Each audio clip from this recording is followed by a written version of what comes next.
Welcome, traveler, to Boring History, a quiet corner of the world where we leave behind the noise of today and gently wander into the stillness of the past. Here, the fires of history burned low and steady, casting long shadows over forgotten stories. We are not here for kings and conquests, but for the quiet, strange, and sometimes unsettling moments that time nearly buried. Tonight's journey will carry us through the medieval times. Before you get comfy, go ahead and like the video and subscribe only if you're actually enjoying it. Tell me in the comments where you're watching from and what time it is for you. I'm always curious to see the mix of places and time zones hanging out here together. When we imagine the medieval countryside, the picture is often quiet and pastoral, soft green fields, low cottages with smoke drifting gently into the sky, a life shaped by seasons rather than clocks. But this image is a modern invention, shaped by distance and nostalgia, not by lived reality. For the medieval peasant, the world above ground was rarely gentle, rarely safe, and almost never stable. It was a place of exposure to weather, to violence, to hunger, and to the constant scrutiny of powers far greater than oneself. To understand why so many ordinary people turned toward the earth beneath their feet, we must first understand how unforgiving the surface truly was. The medieval climate alone was enough to test the limits of human endurance. Europe, between roughly the 9th and 14th centuries, experienced sharp seasonal extremes, particularly during what historians call the medieval climate anomaly, followed later by the cooling trend that would become the Little Ice Age.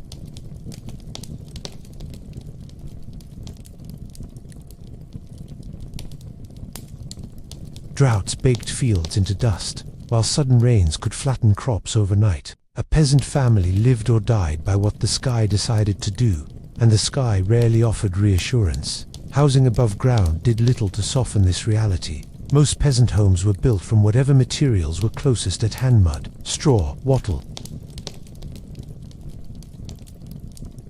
These structures were not solid in any modern sense. Walls cracked, roofs leaked, wind slipped through every seam. In winter, cold air settled inside, like an unwelcome guest that refused to leave.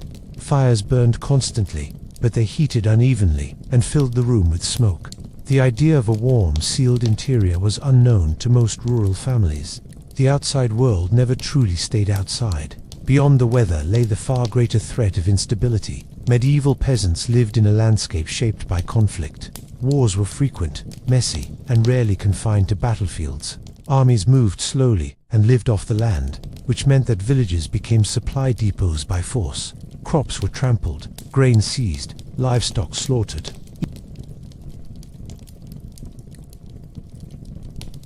For the people who worked the fields, war was not a story of banners and honor. It was the sudden disappearance of food and the quiet fear of what would come next. And war did not need to be official to be dangerous. Raids were common. Bands of armed men, sometimes soldiers, sometimes little more than organized thieves, targeted exposed settlements. Wooden houses burned easily. A single torch could erase a family's shelter in minutes. There were no fire brigades, no insurance, no reconstruction aid. Once a home was gone, it was gone.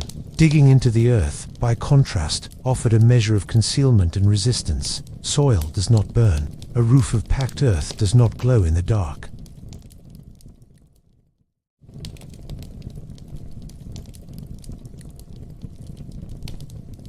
But from lords, stewards, tax collectors, and church officials, their lives were regulated by obligations: labor owed, produce surrendered, fees demanded for milling grain, baking bread, marrying daughters, or burying the dead. Visibility mattered. A house that stood out invited attention.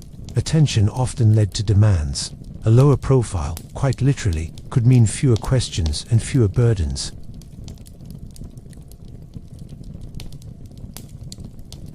Many lived on strips allocated at the Lord's pleasure, with little guarantee of permanence.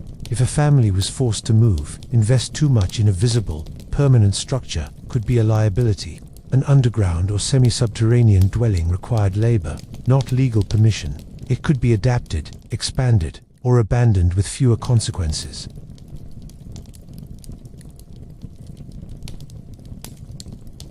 Daily work offered no refuge. Peasants labored long hours in open fields, exposed to sun, rain, and wind. There were no shaded barns for rest, no heated rooms to recover from the cold.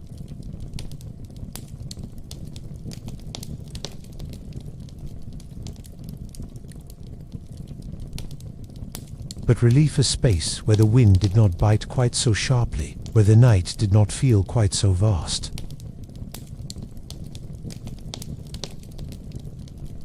Hunger, too, shaped every decision. Medieval agriculture operated at the edge of subsistence. A single failed harvest could mean starvation.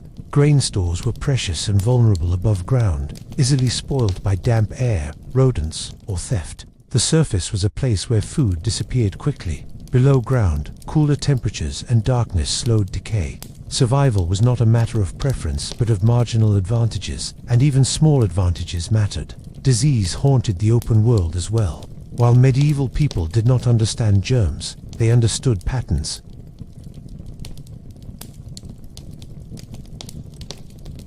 The surface teemed with flies, mosquitoes, and animals that carried parasites.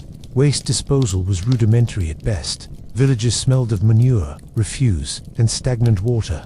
Living closer to the ground, paradoxically, sometimes meant stepping slightly away from these surface hazards, even if it introduced new risks of dampness and mold.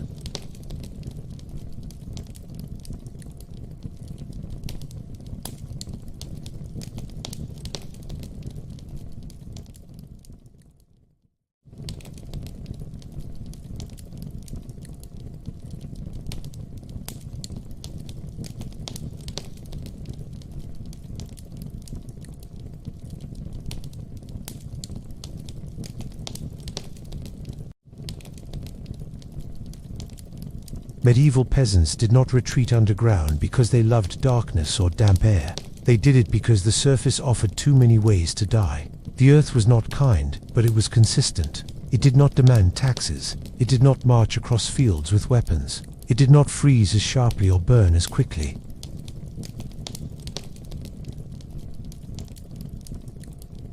Archaeology supports this quieter truth.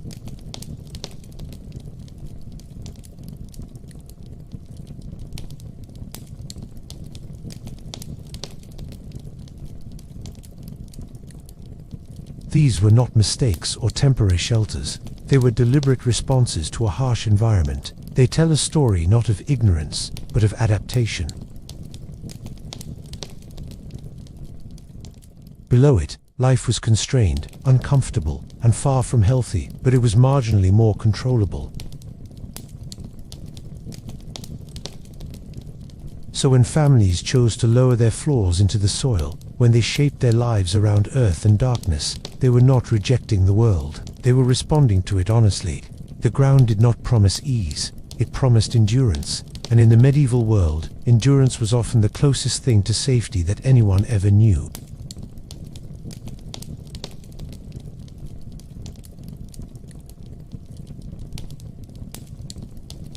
How to survive the night.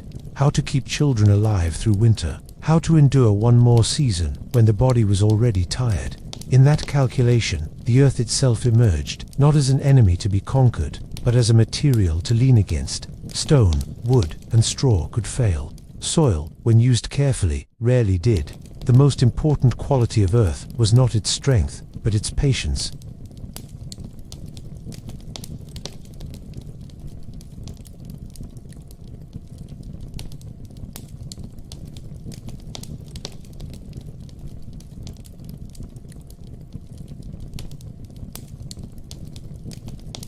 The earth held heat, released it slowly, and resisted extremes. In a world ruled by extremes, this alone made it valuable. Above ground, a peasant's home was at the mercy of the wind. Medieval Europe was not a calm landscape.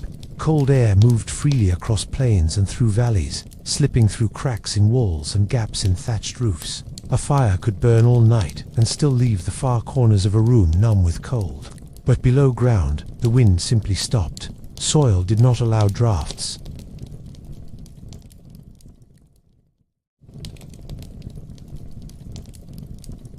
For families who owned little more than their own labor, this was engineering at its most efficient. Winter was the greatest threat. Hypothermia did not need snowstorms to kill. Prolonged cold, especially when combined with damp clothing and poor nutrition, quietly weakened bodies until they failed. Children, the elderly, and the sick were especially vulnerable.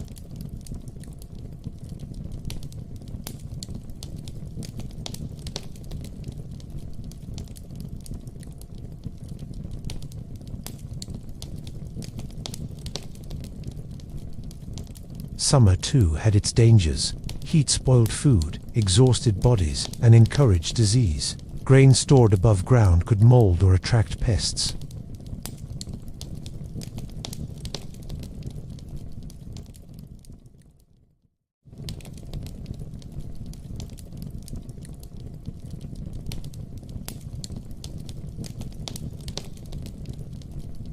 The act of digging itself was within a peasant's means.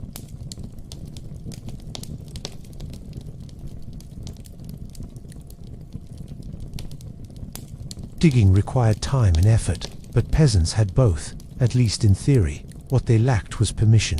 Cutting timber often required approval from a lord. Quarrying stone was usually forbidden. Earth, however, was everywhere.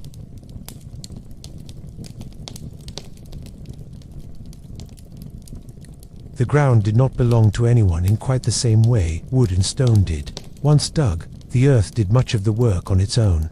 Walls carved from soil needed little reinforcement if shaped properly. Rounded corners resisted collapse better than sharp ones. Packed floors became firm underfoot.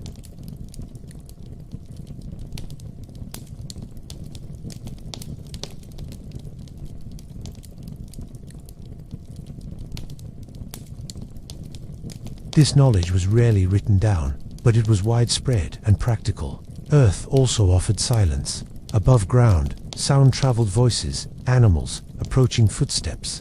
Below ground, sound was muted.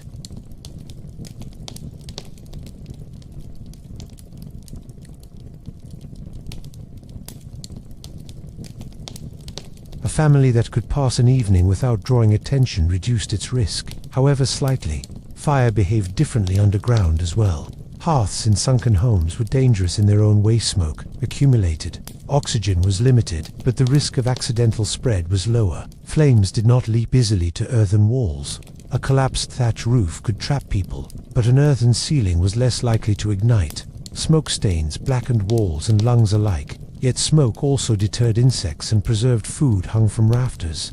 Once again, trade-offs were accepted because there were no perfect options. The earth shaped daily rhythms. Light entered sparingly, through small openings or shallow windows cut at ground level. Interiors were dim even at midday. Eyes adjusted. Tasks adapted. People worked by feel as much as sight. Darkness shortened evenings and lengthened nights. This enforced rest, however uncomfortable, conserved energy. In a society where calories were precious, conserving energy was survival. Moisture was the constant challenge. Earth holds water as well as heat. Rain could seep through walls. Floors could turn muddy. Mold crept silently along corners. Peasants fought this with drainage channels, raised sleeping platforms, layers of straw, and frequent maintenance. These solutions were imperfect. Illness followed damp air. Joint pain worsened. Yet even with these drawbacks, underground spaces often remained preferable to the raw exposure above. There is a tendency to imagine medieval people as passive victims of their environment. This is misleading. Choosing to use the earth as shelter was an active decision, shaped by observation and experience. Peasants knew which homes lasted longer. They knew which children survived winters. They knew which structures failed first in storms. Over time, patterns emerged, and those patterns favored the ground. Archaeological evidence reinforces this understanding. Excavations reveal sunken floors deliberately leveled, hearths carefully placed, post holes indicating modest superstructures above ground. These were not desperate holes scratched out in panic. They were planned dwellings, built with intention and maintained over years. The earth was not a temporary refuge. It was a long-term solution. Social hierarchy reinforced this choice. Stone houses rose for those with power. Timber-framed homes stood for those with means. Peasants sank downward, both literally and figuratively. This was not merely economic, it was symbolic. To live closer to the ground was to accept one's place in the order of things. Yet within that acceptance, peasants carved out what agency they could. They used physics, not privilege, to survive. It is tempting to judge these homes by modern standards, to imagine them as intolerable. And by modern standards, they were. But medieval peasants did not measure life against ideals. They measured it against yesterday. Was it warmer than last winter? Did fewer children fall ill? Did the grain last longer? If the answer was yes, then the shelter had done its job. The earth asked for labor, but it gave consistency. It did not promise comfort, but it resisted catastrophe. It softened cold, dulled heat, slowed decay, and muted noise. In a world that offered little mercy, these qualities were invaluable. So when peasants lowered their homes into the soil, they were not retreating from life. They were aligning themselves with the one element that did not change abruptly, did not demand payment, and did not abandon them without warning. The earth did not care who ruled above it. It did not care about wars or taxes or failed harvests. It simply remained, and for people whose lives were shaped by uncertainty, remaining was enough. In the slow, steady pressure of soil against wall and floor, medieval peasants found something rare. Not safety in the absolute sense, but shelter that endured when so much else did not. When medieval peasants chose to live closer to the earth, they rarely disappeared completely beneath it. Instead, they created a compromise homes that existed between worlds, neither fully underground nor fully above it. These dwellings were half-subterranean, shaped by experience rather than theory. Archaeologists would later give them names like sunken featured buildings or Grubenhauser, but to the people who built them, they were simply homes that worked. These structures began with a decision that was both practical and symbolic: lowering the floor. Typically, peasants dug 1 to 2 meters into the soil, creating a shallow pit large enough to serve as the main living space. This excavation immediately changed the physics of the home. The surrounding earth wrapped the interior in a stable thermal mass, reducing exposure to wind and temperature swings. At the same time, the house remained connected to the surface world. Smoke could escape. People could enter and leave without ladders or ropes. Light, however limited, could still find its way inside. The walls rose only slightly above ground level. Sometimes they were built from packed earth, reinforced with wooden posts. In other cases, low stone footings supported wattle-and daub walls that extended upward just enough to hold a roof. The roof itself was usually thatched, sloped gently to shed rain. From a distance, these houses barely interrupted the landscape. They looked less like buildings and more like subtle swellings in the ground, as if the earth itself had exhaled. This design was not accidental. A fully above-ground structure required more materials, more labor, and more permission. A fully underground one came with serious risks: poor ventilation, flooding, collapse. The half-subterranean home balanced these extremes. It offered protection without complete burial. It allowed smoke to rise rather than linger endlessly. It reduced the chance that heavy rain would turn a living space into a pit of mud. Inside, space was limited but deliberate. The lowered floor created a central area where daily life unfolded: sleeping, eating, working, warming. Hearths were often set slightly off-center, with stones or packed clay forming a simple fire pit. Above it, roof openings or crude chimneys allowed smoke to escape, though never completely. Walls darkened over time, coated in soot that told the quiet story of countless fires. Posts set into the ground supported the roof, their bases sometimes wrapped in stone or bark to slow rot. Between these posts, shelves were carved into the earth or built from rough planks. These held tools, pottery, bits of dried food. Beds were not furniture as we imagine them, but raised platforms layered with straw, skins, or rough cloth. Elevation mattered. Even a few hand-widths above the floor reduced dampness and cold. Light entered sparingly. Small openings near ground level functioned as windows, though glass was unknown to most peasants. These apertures were often covered with cloth, animal bladder, or left open when weather allowed. Light moved slowly across the interior, marking time more than illuminating space. People learned to work in dimness. Hands memorized tasks. Shadows became familiar companions. What makes these homes remarkable is not their simplicity, but their consistency. Across wide regions of Europe, England, Germany, Scandinavia, Eastern Europe, similar structures appear again and again in the archaeological record. This repetition suggests shared knowledge, passed quietly from generation to generation. Peasants may not have written manuals, but they observed outcomes. They remembered which homes collapsed, which stayed dry, which kept children alive through winter. Over time, the half-subterranean form proved itself. These houses also reflected the social reality of peasant life. They were not meant to impress. They had no facades, no ornamentation. Their value lay entirely in function. In a society where visibility often invited control, modesty was protective. A home that blended into the landscape attracted less attention from passing officials, soldiers, or thieves. Construction was communal. Families helped one another dig, lift posts, thatch roofs. Knowledge circulated through practice. A mistake made in one home became a lesson applied to the next. The earth itself taught builders where it was strong and where it was weak.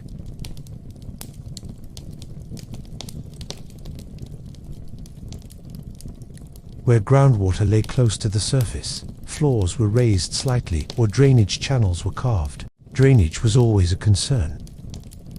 Shallow trenches often led away from the dwelling, guiding rainwater downhill. Floors were packed hard, sometimes layered with gravel or ash to reduce mud. None of these solutions were perfect, but they represented ongoing adaptation. The half-subterranean home was not static. It changed with seasons, repairs, and experience. It is important to understand that these homes were not always permanent in the way we imagine permanence. Some lasted decades. Others were abandoned after floods, fires, or family changes. Their relative ease of construction made rebuilding possible. A house could be repaired, reshaped, or even redug nearby if conditions worsened. This flexibility mattered in a world where stability was rare. Children grew up knowing these spaces intimately. They learned the contours of walls by touch. They knew which spots stayed dry, which corners dripped after heavy rain. Older generations passed down warnings where not to dig deeper, where the earth might give way. In this way, the home became a shared memory as much as a physical structure. From the outside, such houses might appear poor and they were, but poverty does not mean absence of intelligence or care. These dwellings represented the best balance peasants could achieve between safety, labor, and constraint. They were not failures of imagination. They were successes of adaptation. Modern observers sometimes assume that living partly underground was a sign of primitiveness. This is a misunderstanding shaped by modern building norms. In reality, half-subterranean construction was a rational response to climate, economy, and social pressure. Even today, Earth-sheltered architecture is praised for its efficiency. Medieval peasants discovered these principles, not through theory, but through necessity. The half-subterranean home also blurred boundaries between human life and the land. Floors were earth, walls were earth. When repairs were needed, material was taken from just outside and returned inside. The home was not separate from its environment, it was shaped from it.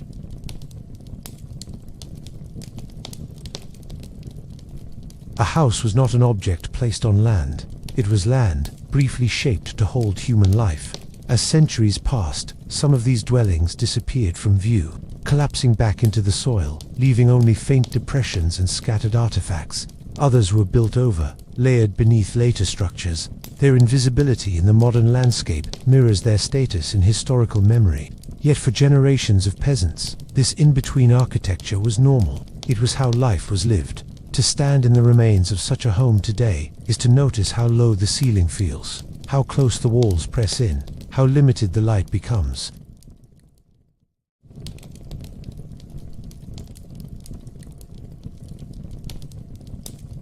And in that holding, medieval peasants found something essential, not escape, not comfort, but a workable way to endure a difficult world without fully surrendering to it. They did not vanish underground. They settled halfway, choosing a middle path shaped by soil, scarcity, and careful observation.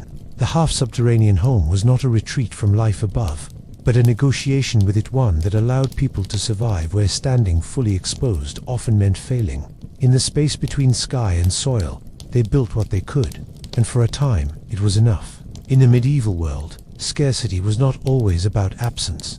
Often, it was about access. Trees stood everywhere, lining roads, crowning hills, filling forests that seemed endless to the eye. And yet, for peasants, timber was one of the most restricted resources of all. Not because it was rare, but because it was owned.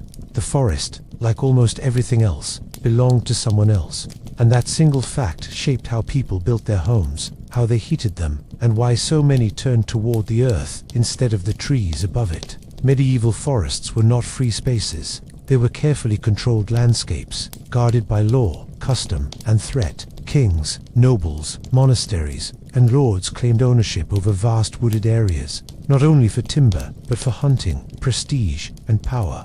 Forest law, particularly in places like Norman England, was severe. Cutting trees without permission could lead to heavy fines, confiscation of goods, mutilation, or death. Even gathering fallen branches was often regulated. For peasants, the forest was close, visible, and dangerous. Wood was essential for almost everything. It was needed for building walls, framing roofs, making doors, repairing tools, and fueling fires. Without it, life slowed and weakened. But access to wood was rationed through permissions that could be withdrawn at any time.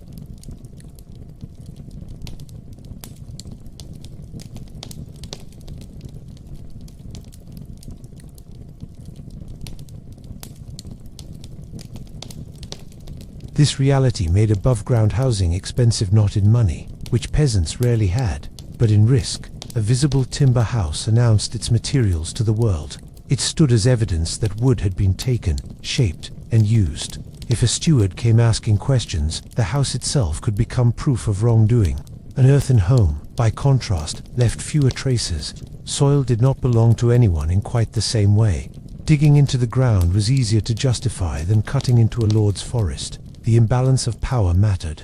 Lords needed timber for ships, castles, palaces, bridges, and siege engines. Monasteries needed it for churches and workshops. Towns consumed it for walls and markets. Peasants were at the bottom of this hierarchy. Their needs were considered last, if at all. When forests were depleted near villages, peasants were expected to walk farther, ask permission more often, and accept whatever scraps were allowed. Digging required no such negotiation. Even when timber was legally obtained, it was precious. Every beam had to last. Repairs were slow. Rot and insects were constant enemies. Above-ground wooden walls deteriorated quickly in damp climates. Roofs sagged. Posts warped. Earth, while not eternal, decayed more slowly if maintained. Packed soil did not rot. It did not invite insects in the same way. It asked for labor, not materials. This difference shaped building choices.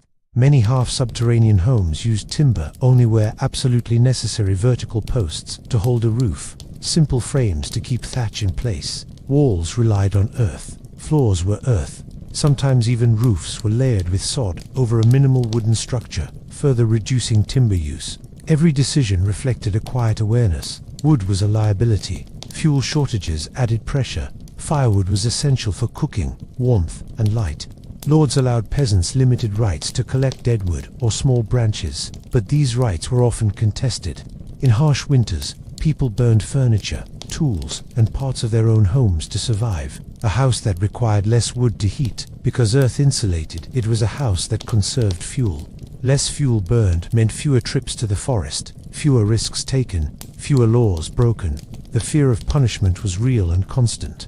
Medieval justice was public and severe by design. It was meant to deter, not to rehabilitate. Stories of punishment traveled quickly through villages. A hand cut off for theft, a fine that ruined a family, a body displayed as warning. In such an environment, caution was rational. Building with earth instead of timber was not only economical, it was safer. This legal reality also explains why peasant homes rarely grew larger over generations. Expansion required more wood, more visible resources, more justification.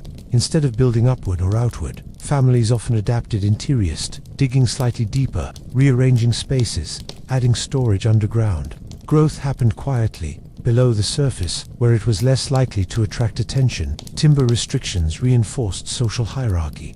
Stone and wood rose above ground as symbols of power. Castles, manor houses, and churches dominated the skyline. Built from materials peasants could see, but not touch. Meanwhile, peasant dwellings sank lower, blending into the soil. Architecture became a visible map of inequality. Those with rights built upward. Those without sank downward. This division was not accidental. Control of resources was control of people. By limiting access to timber, lords limited independence. A peasant who could not easily build or repair a house was a peasant who remained dependent. Earth-sheltered homes disrupted this slightly. They reduced dependence on restricted materials. They offered a small measure of autonomy in a system designed to deny it. Archaeological findings reflect this pattern. In regions with strict forest laws, earth-based construction appears more frequently. Where timber was more accessible, such as in frontier areas or sparsely populated regions, above-ground wooden houses were more common. Building methods followed power structures as much as climate. It is tempting to imagine peasants as constantly breaking forest laws out of necessity. Sometimes they did, But survival also meant avoiding risk where possible. Digging was slow and exhausting, but it did not carry the same legal danger. A shovel in the ground was less incriminating than an axe in a tree. Earth did not accuse. Wood could. The emotional weight of this cannot be overstated. Imagine living surrounded by resources you are forbidden to use. Living underground was not only a physical adaptation, it was a psychological one. It was a way of working within limits that felt arbitrary but were enforced with violence. Over time, this adaptation became normalized. Children grew up understanding that timber was not theirs. They learned to see the earth as their primary building material. Skills developed accordingly. Knowledge passed down focused on digging, packing, draining, and maintaining soil structures. What began as restriction became tradition.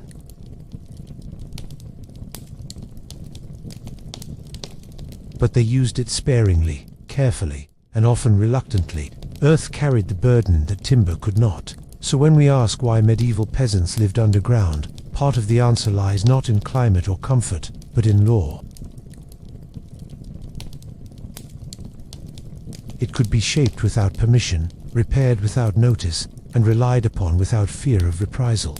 In a world where even trees were controlled, the earth offered something rare, access without asking. And for people whose lives were defined by what they were not allowed to do, that quiet freedom mattered more than comfort ever could. Fire was the heart of a medieval peasant's home, but it was also its most constant danger. Without fire, there was no cooked food, no warmth, no light after sunset, and little defense against cold and damp.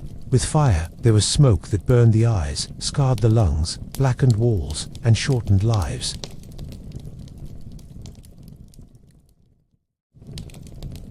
Yet despite the risks, peasants continued to build their lives around flame, because without it, survival simply stopped. Hearths were often little more than shallow pits or stone-lined circles set directly into the floor. Flames rose freely, uncontained by walls or flues, and smoke had only one place to go: up, slowly, toward whatever opening the roof allowed. In above-ground houses this was already unpleasant. In sunken homes, it was suffocating. And yet, these homes persisted, which tells us something important. Smoke, for all its harm, was still preferable to cold. Cold killed quietly and reliably. Smoke killed slowly, often invisibly, over years. Peasants did not understand lung disease in the modern sense, but they understood trade-offs.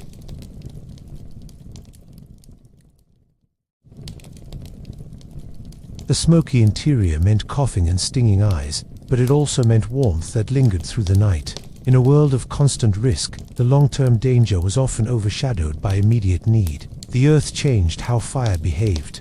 Thick soil walls absorbed heat and released it slowly, smoothing out temperature swings. Once warmed, an underground home stayed warmer for longer, even after the fire died down. This reduced the need to burn fuel constantly, a crucial advantage when firewood was scarce and tightly controlled.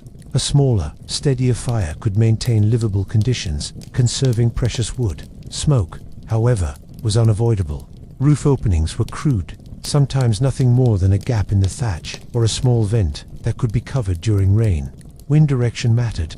On still days, smoke pooled near the ceiling, sinking slowly until it filled the room. Eyes watered. Breathing became shallow. Walls turned black with soot, layer upon layer, marking years of use. Archaeologists still find these soot stains centuries later, silent records of countless evenings spent in haze. But smoke was not purely an enemy.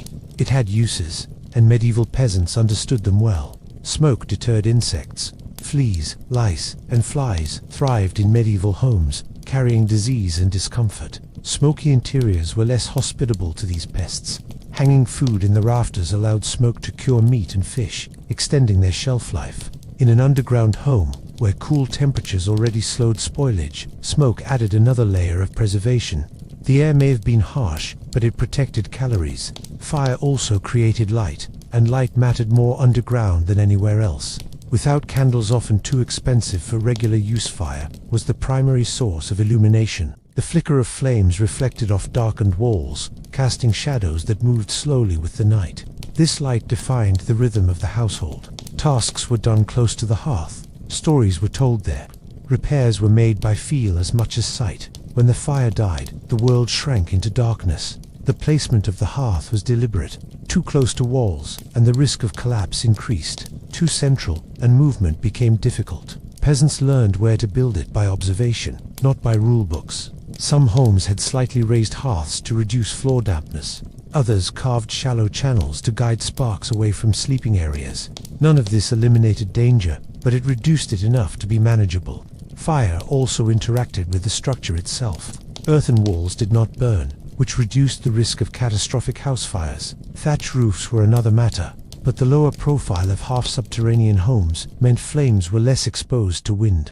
Above-ground houses, taller and drier, could catch and spread fire quickly through a village. Sunken homes, clustered low, sometimes acted as fire breaks rather than fuel.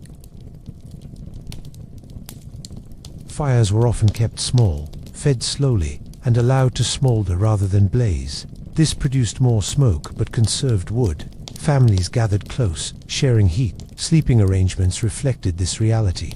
People slept near the hearth, sometimes on raised platforms, sometimes on the floor, wrapped in whatever textiles they owned. Warmth was communal. Children grew up accustomed to smoke. Their eyes adapted. Their lungs endured.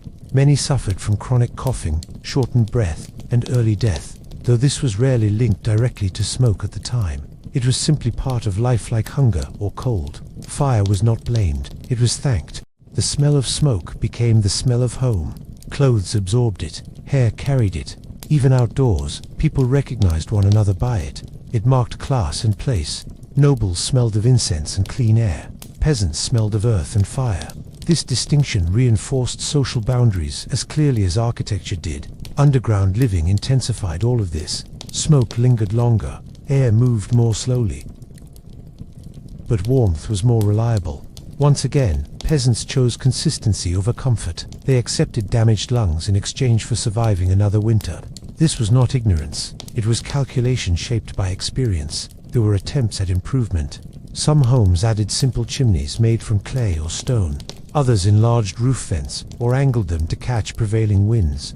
These changes spread slowly, limited by materials and knowledge. Every improvement cost effort and risk, but even small gains mattered. Fire also served as protection. A lit hearth deterred wild animals and intruders. Light at night signaled presence. Smoke masked scent. In times of unrest, a small, carefully managed fire could keep a family warm without drawing attention. In underground homes, light was easier to hide. Flames did not cast far across the landscape. At the end of the day, fire was neither friend nor enemy. It was a force to be negotiated with, managed, endured. In underground homes, this negotiation was intimate and constant. The walls absorbed heat, the ceiling trapped smoke, the floor radiated warmth. Every element interacted. Modern observers often recoil at the thought of living in such conditions, and rightly so. By modern standards, these homes were unhealthy. But medieval peasants did not measure health in decades. They measured it in seasons survived. A smoky home that kept frost away was a good home. A warm hearth that shortened breath but extended life was accepted. Fire did not make underground living comfortable. It made it possible. And so, night after night, flames flickered against earthen walls, smoke curled slowly upward, and families gathered close, breathing air that burned their lungs but saved their lives. In the quiet agreement between fire and earth, medieval peasants found a fragile balance, one that allowed them to endure a world that offered little else. They did not seek safety, they sought survival, and fire, despite its cost, delivered it.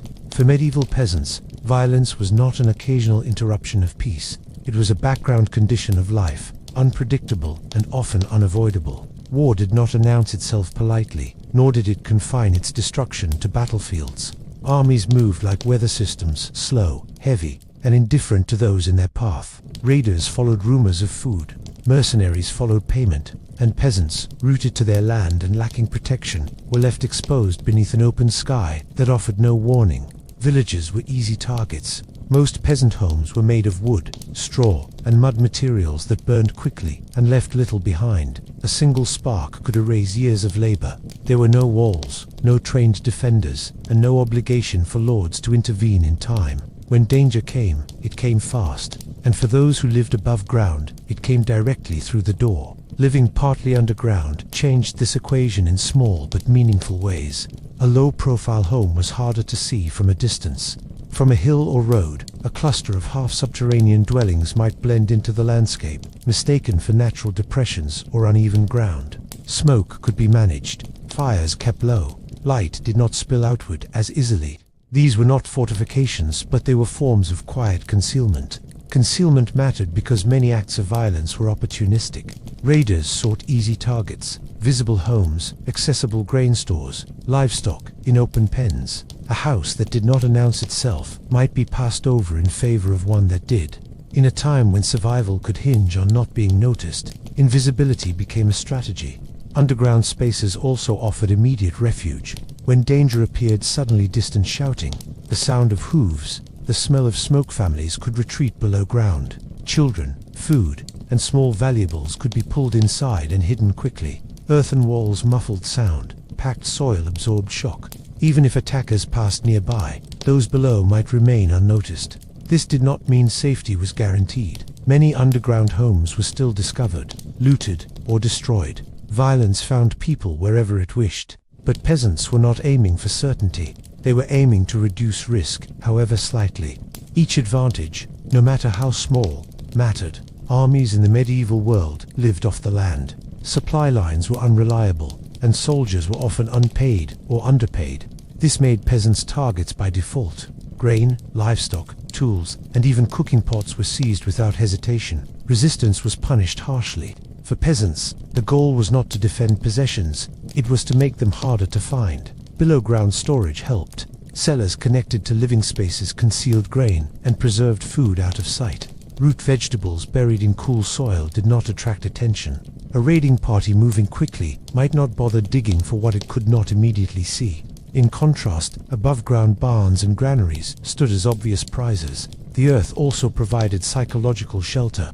To be underground was to be enclosed, protected from sight, if not from danger itself. In moments of fear, this mattered.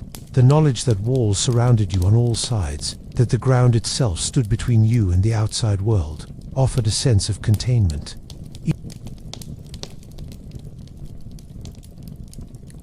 Peasants learned to read the signs of approaching trouble. Distant fires, refugees on the road, unusual silence from nearby villages. When these signs appeared, homes that allowed quick withdrawal became invaluable. Digging into the earth was not only about daily life, it was about crisis response. The low visibility of half-subterranean homes also reduced their symbolic value as targets. Castles and manor houses were attacked because they represented power. Churches were looted because they held wealth. Peasant homes held little of either.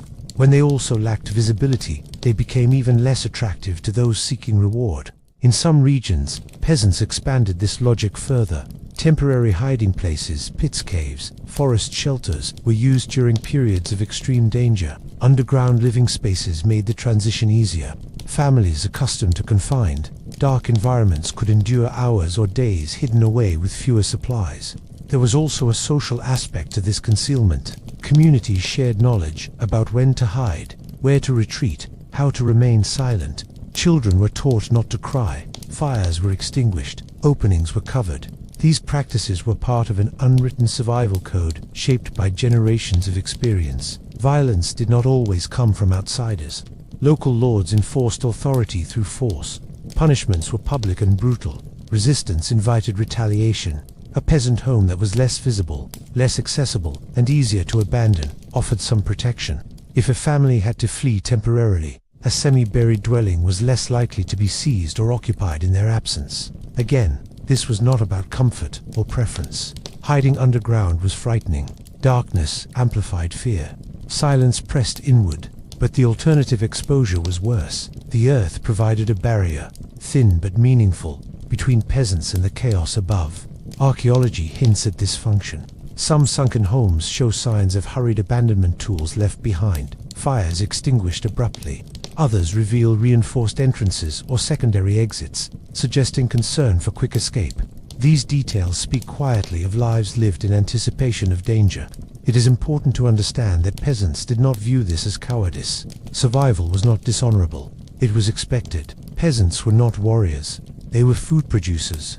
Their duty, as imposed by society, was to endure so that the system could continue. Hiding was not rebellion, it was compliance with reality. In a violent world, Earth offered not protection, but pause. It slowed the intrusion of danger. It reduced visibility. It muffled sound. It created moments of stillness in chaos. Sometimes, those moments were enough. So when medieval peasants lowered their homes into the ground, they were not merely seeking warmth or shelter from rain. They were responding to a landscape shaped by fear. They were building spaces where families could disappear, however briefly, from the forces that moved across the surface without mercy. The earth could not stop violence, but it could hide life from it. And in a world where being seen often meant being taken, that quiet hiding was one of the few defenses peasants truly had. In the medieval world, cold was relentless. It did not announce itself politely or arrive only at night. It seeped through walls, crept along floors, and lingered in every unheated corner of the home. For peasants, who spent most of their lives outdoors working the fields, forests, and pastures, the chill was more than uncomfortable, it was deadly. Starvation took months to claim its victims. Cold could do the same in a single night. This brutal fact shaped nearly every decision about where and how to live. Peasant homes offered only partial protection. Above-ground huts were thin-walled and thatched, leaky against both wind and rain. Even when fires burned, warmth did not travel far. Nights were long and brutal, particularly in northern Europe, where snow and frost could arrive as early as October and linger until April. Layers of straw, skins, and rough textiles provided insulation, but not enough to stave off the deep, bone-piercing cold that settled in the floor and walls. Children and the elderly were most vulnerable. Infants could not regulate their own body temperature. Elderly villagers, worn down by decades of labor, poor nutrition, and chronic illness, had little natural resilience. A freezing night could mean illness the next day, or worse, hypothermia, which crept silently and without warning. Survival required more than food. It required warmth. This is why underground and half-subterranean homes were so valuable. Soil is a natural insulator. Unlike timber or thatch, it does not conduct heat away quickly. A floor dug into the earth remains relatively constant in temperature throughout the seasons. During winter, it is far warmer than the frigid air above. In summer, it is cooler than a sun-baked surface dwelling. This stability was life-saving. It slowed heat loss from the body and created a refuge from the extremes outside. Families adapted to maximize this advantage. People slept together, huddled for warmth. Platforms raised slightly above the earthen floor allowed some insulation from cold moisture. Walls were packed carefully, sometimes reinforced with clay or sod, to reduce drafts. Every detail mattered, because even small gains in warmth could prevent illness or death. Fuel scarcity compounded the problem. Fires were precious and limited by both material and law. Gathering wood without permission was dangerous, sometimes fatal. Fires had to be small, carefully tended, and used sparingly. In this context, a home that conserved heat naturally was indispensable. The earth did some of the work for the fire, holding warmth long after embers dimmed. Every advantage mattered. Hypothermia did not always arrive as an obvious, dramatic event. It often began quietly. Fingers stiffened, feet went numb, breathing slowed. Fatigue became pronounced, and shivering was the first warning. If the body could not recover if warmth, food, and rest were insufficient, the condition worsened rapidly. In medieval villages, where medical knowledge was limited and herbal remedies often ineffective, prevention was everything. And prevention often meant sheltering close to or beneath the earth. The seasonal rhythm reinforced underground living. Winters dictated behavior and daily routines. People worked during daylight, retreating early to avoid cold nights. Food stores were carefully managed to ensure that those last weeks before spring were survivable. Underground spaces extended those weeks, slowing the decline that could come from cold exposure alone. The earth was a buffer, buying time when every day counted. Animals played a role as well. Families often shared half-subterranean spaces with livestock, chickens, goats, or pigs whose body heat contributed to interior warmth. The smell and disease risk were accepted because the benefit of shared heat outweighed the downsides. Children learned to sleep in proximity to animals, absorbing heat and learning instinctively where warmth concentrated. Every degree mattered. Survival was measured in subtle gains. The psychological aspect of cold also shaped life. Fear of freezing nights influenced movement, work schedules, and household routines. Villagers huddled together, told stories to stay awake, and monitored the vulnerable. Families planned months in advance, storing straw, firewood, and clothing. Living underground meant that nights were less terrifying, that the mind could rest slightly, and that fear itself did not compound physical vulnerability. Even with these adaptations, winters remained brutal. Cold claimed lives quietly, without spectacle. It was measured in infants who never survived their first season, in the elderly who succumbed during long, stormy months, in adults weakened by repeated exposure. Starvation was visible and dramatic. Frost was silent, creeping, inevitable. Peasants learned to respect it. The earth shaped architecture, daily routines, and social habits because of this constant threat. Homes were dug, floors were lowered, and walls were reinforced, all to conserve heat. Every action, from where a child slept to how a hearth was arranged, reflected the ever-present danger of cold. Underground living was not about comfort, it was about survival. Modern observers often underestimate this reality. It is easy to romanticize medieval life, imagining rustic cottages with warm fires and cheerful families. The truth was harsher. Cold was relentless, ubiquitous, and unforgiving. Underground homes mitigated it, allowing survival where exposure would have meant death. That small advantage, constant, quiet, invisible, was enough to shape generations. So, when we consider why peasants lived partially underground, we must remember the stakes. It was not aesthetic. It was not tradition for its own sake. It was a matter of life and death.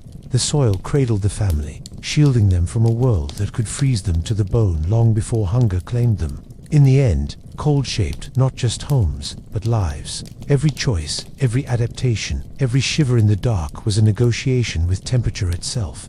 And underground, beneath the shifting winds and frost-bitten nights, peasants found a space where survival was at least possible. Even if comfort never came, warmth did, and, in the medieval world, that was everything. For medieval peasants, survival was a year-long negotiation with scarcity, season, and spoilage. Crops were harvested only once or twice a year, and the time between harvests could feel interminable. A misstep, an unexpected frost, sudden rain, insect infestations, or theft could mean the difference between a full stomach and weeks of hunger. In this context, food storage was not a convenience. It was the backbone of survival. And the earth, cold, stable, and concealing, became an indispensable tool for this struggle. Above-ground storage was fraught with risk. Wooden granaries or raised sheds were exposed to the elements, pests, and theft.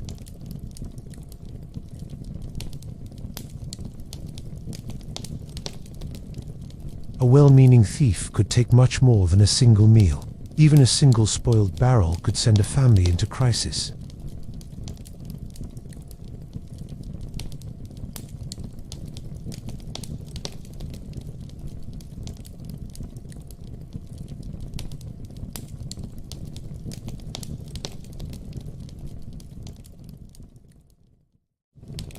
These spaces retained cold and moisture, slowing natural decomposition.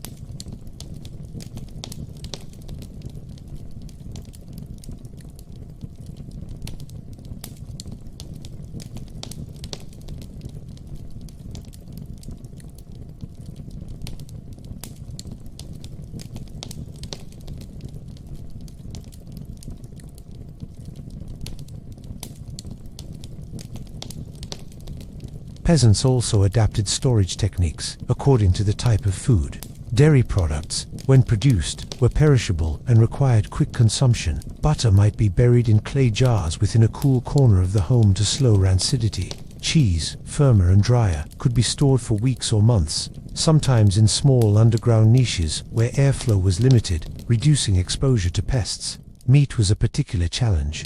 Salting and smoking were common methods for preservation, but not all families could afford salt or had the space for smoking racks. Underground storage allowed meat to remain cooler before processing, giving families precious time to prepare it safely. The act of burying food was not haphazard. Depth, soil composition, and drainage all mattered. Cliff soils offered some protection against rodents, while sandy soils drained moisture more effectively, reducing the risk of mold. Families learned, through trial and error, where to dig, how deep to bury root crops, and how to arrange food containers to maximize longevity. Knowledge was transmitted orally, through generations, in quiet instructions like, never store the carrots at the floor edge. The the frost seeps in there, or cover the grain with straw before the walls sweat. These small pieces of advice were lifelines. Another subtle advantage of subterranean storage was concealment. Food above ground was visible, an invitation to raiders, thieves, and occasionally overbearing landlords. Even a small cache of grain could draw unwanted attention. Hidden underground, food was less conspicuous. A passing soldier, collector, or bandit was less likely to notice a pit covered by floorboards, straw, or earth. In a world where security was never guaranteed, invisibility was a form of insurance. This concealment extended beyond human threats. Pests, the silent predators of the medieval diet, were a constant concern. Rats, mice, weevils, and insects could devastate harvests if left unchecked.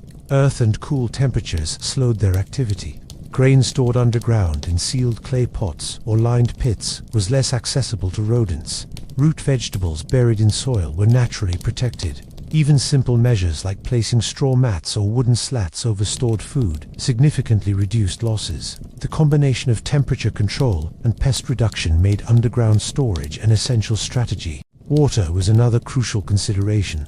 While water was abundant in many rural areas, contamination was constant. Wells could be distant, rainwater unreliable, and nearby rivers prone to stagnation. Peasants needed to protect not only dry food, but also fermented or stored liquids. Underground spaces could maintain relatively stable temperatures for small barrels of ale, cider, or whey, slowing spoilage. Subterranean coolness thus extended the usability of both food and drink, subtly supporting nutrition and energy during harsh months. Peasants also developed multi-purpose storage spaces. Pits and cellars were often shared with sleeping areas, hearths, and workspace. This was inconvenient but efficient. The warmth generated by fires could reach some stored items without raising their temperature excessively. Air circulation, while minimal, could be guided through small openings to keep stagnant air from spoiling perishable goods. These were complex systems born of observation and necessity, rather than design manuals. Community knowledge reinforced these strategies. Villagers shared techniques for storing food underground, methods for protecting it from pests, and ways to manage humidity. Seasonal rituals, harvest festivals, root cellaring traditions, or communal cleaning were partially informed by the practical need to protect sustenance. Families who ignored these lessons often suffered, while those who followed them survived. This practical wisdom was not abstract. It was survival distilled into everyday routines.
Knowing that food was safely buried offered a measure of calm amid constant uncertainty. Families could sleep with a slightly lighter burden of fear, understanding that even if the outside world brought cold, raiders, or storms, some sustenance would endure. Life in the medieval world was uncertain, and every edge that could be gained mattered profoundly. The interplay between storage and architecture further reinforced underground living. The half-subterranean home allowed immediate access to food without exposing it to the environment. Root vegetables could be peeled and prepared just steps from their storage pits. Meals were prepared close to their source, reducing spoilage and conserving energy. This efficiency, born of necessity, shaped daily routines, family interactions, and even social structures. Modern perspectives sometimes romanticize medieval agriculture as simple or idyllic. In truth, it was a precarious balance of effort, observation, and constant vigilance. Storage was not a luxury, it was an ongoing negotiation with decay, pests, weather, and human greed. Peasants did not have refrigerators, sealed containers, or regulated markets. What they had was ingenuity, endurance, and the earth beneath their feet. In this light, half-subterranean homes were more than living spaces. They were survival hubs. Fire, insulation, concealment, and storage all converged to create environments where families could endure hunger, frost, and risk. Each pit dug, each root buried, each sack of grain hidden was an act of careful calculation and practical wisdom. By embedding their lives into the soil, peasants extended their agency in a world designed to limit it. The earth was not passive. It regulated temperature, slowed decay, and provided concealment. It gave families a fighting chance against the relentless pressures of climate, scarcity, and social hierarchy. And so, for medieval peasants, living underground or partially so was not simply a matter of comfort.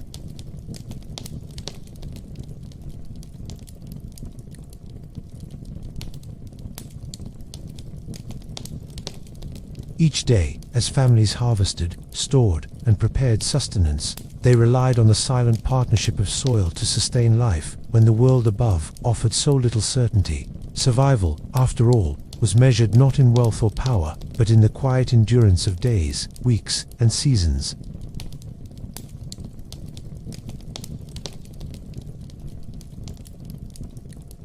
Water is life. For medieval peasants, this was not a philosophical truth. It was a brutal, practical one. Access to clean water could determine survival in a way that food alone could not. Dehydration, disease, and contamination were constant threats. Rainwater might be collected, rivers were sometimes distant, and wells, when available, were often guarded or shared. Underground living, in conjunction with careful village planning, offered subtle but crucial advantages for water access, shaping daily life in ways that modern eyes might overlook. Most peasants did not have the luxury of piped water. Streams, ponds, and wells were the primary sources, but each came with dangers. Surface water was easy to reach, but also easy to contaminate.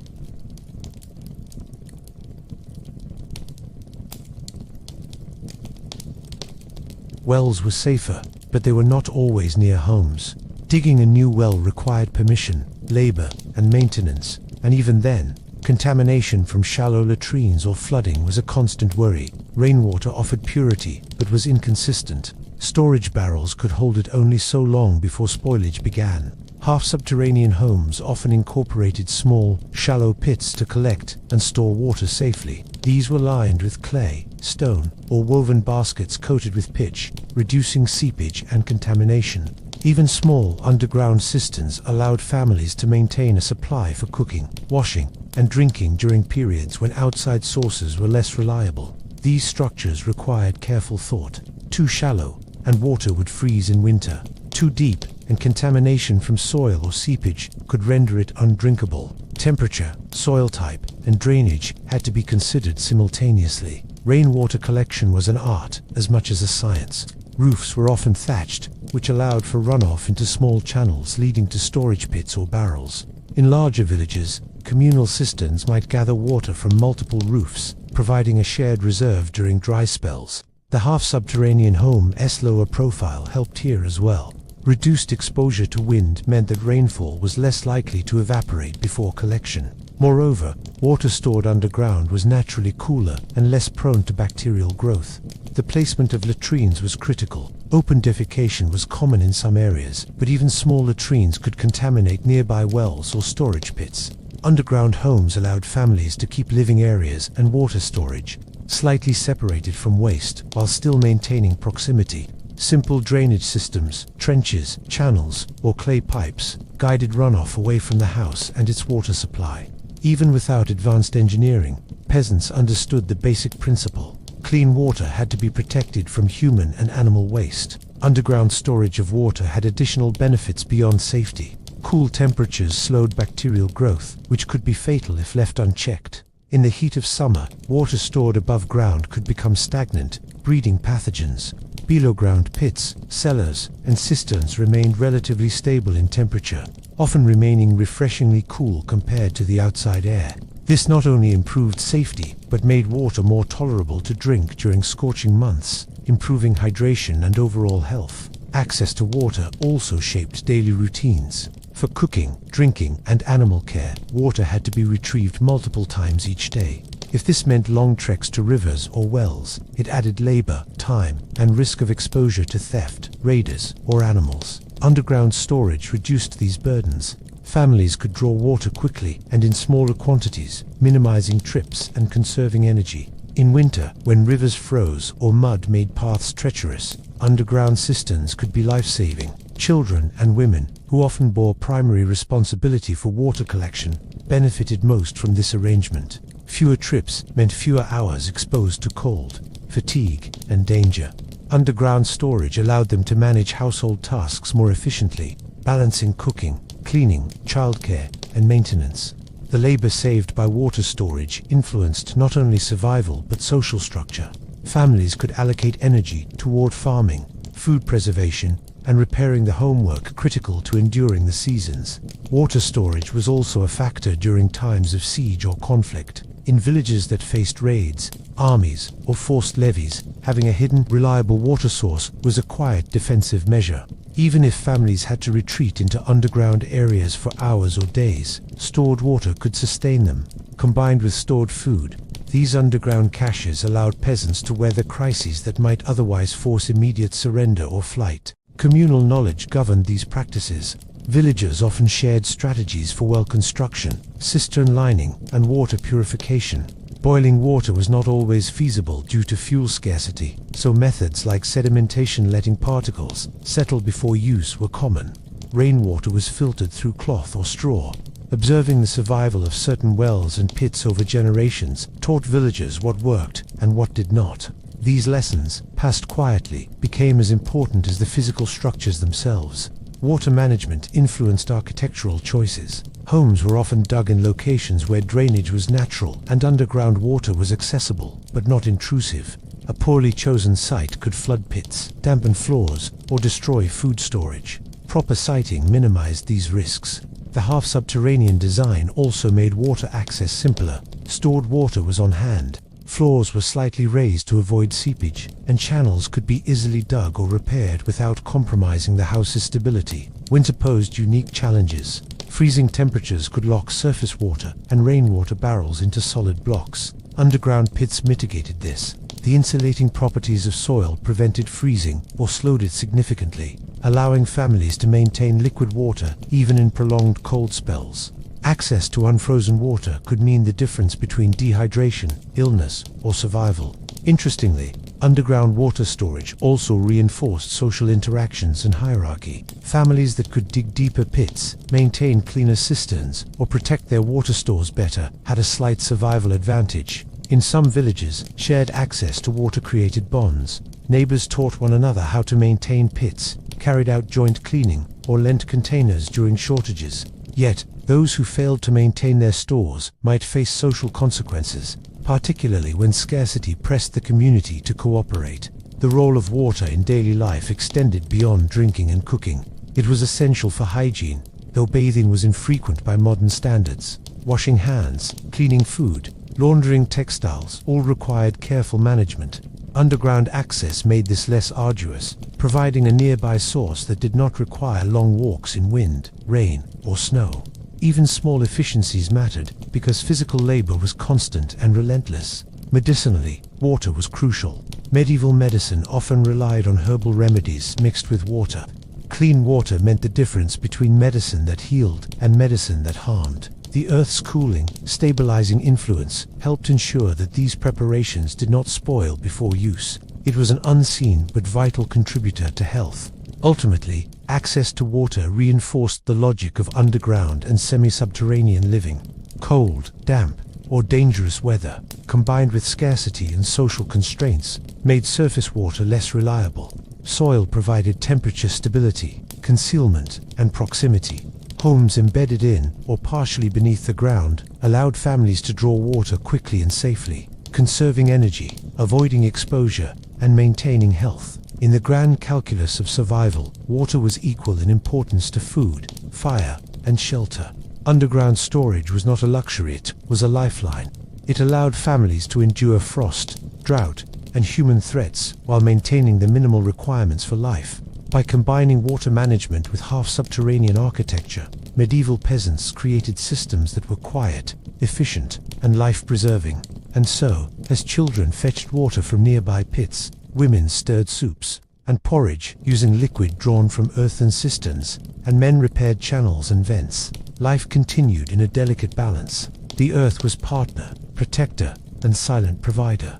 Without it, survival would have been far more precarious. With it, families endured through seasons, conflicts, and storms that would have claimed less careful households. In the medieval world, water was never taken for granted.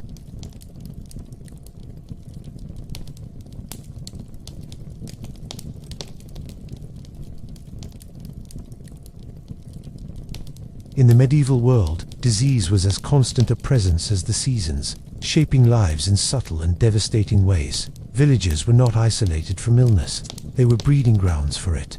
Contaminated water, spoiled food, pests, and the close quarters of peasant life combined to create conditions in which sickness could spread rapidly. Mortality rates were high, particularly among infants, children, and the elderly. In such an environment, any structural or behavioral adaptation that reduced exposure to pathogens even slightly was a matter of survival. This is one reason half-subterranean and underground homes were so appealing. The earth itself became a quiet ally in the battle against disease. Above-ground structures were vulnerable.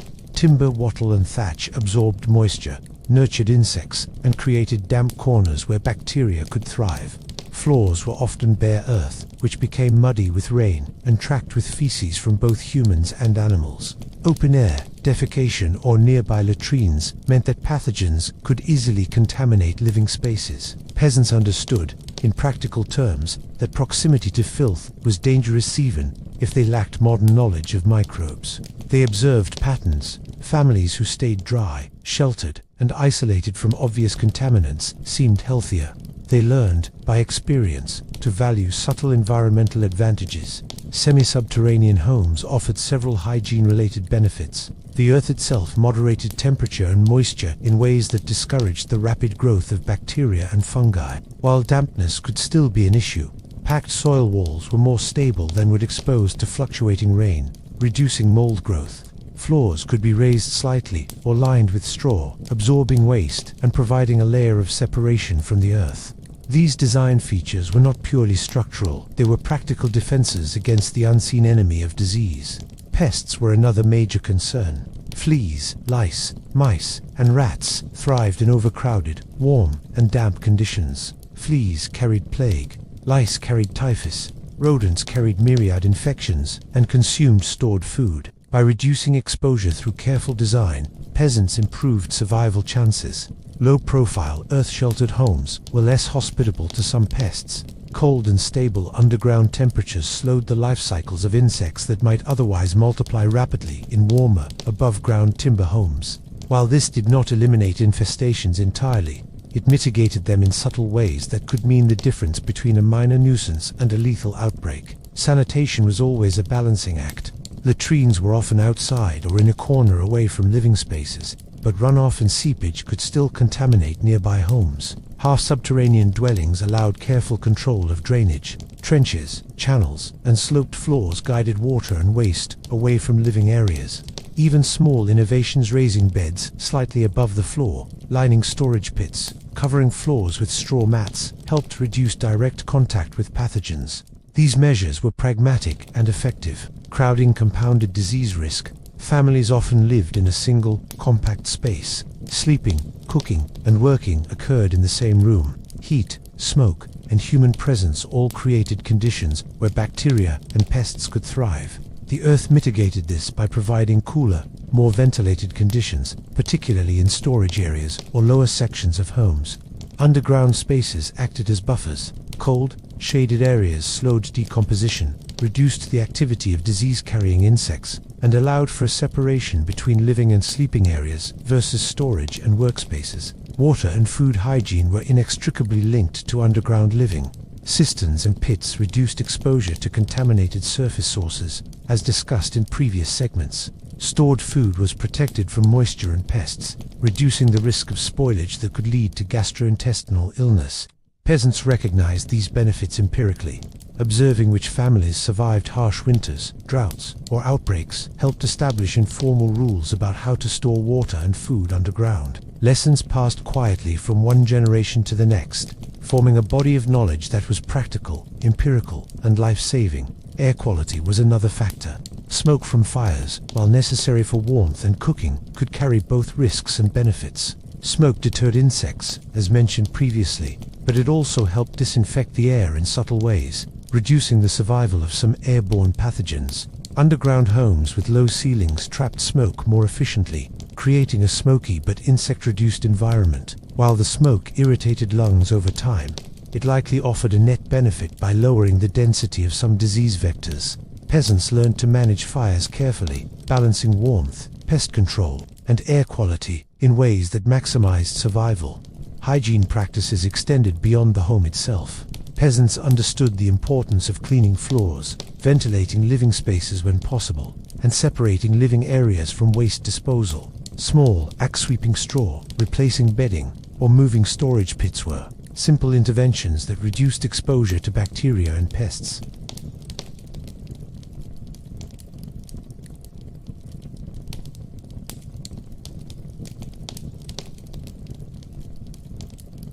Waste could be directed into pits that were easier to cover. This adaptability provided a degree of control over an otherwise uncontrollable environment. Health crisis, illnesses, outbreaks, or epidemics reinforced the importance of underground living.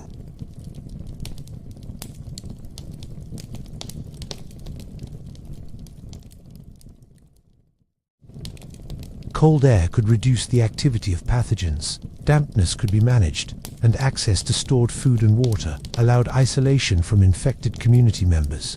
While this was not a foolproof protection, it offered incremental survival advantages, the cumulative effect of which could be substantial over time.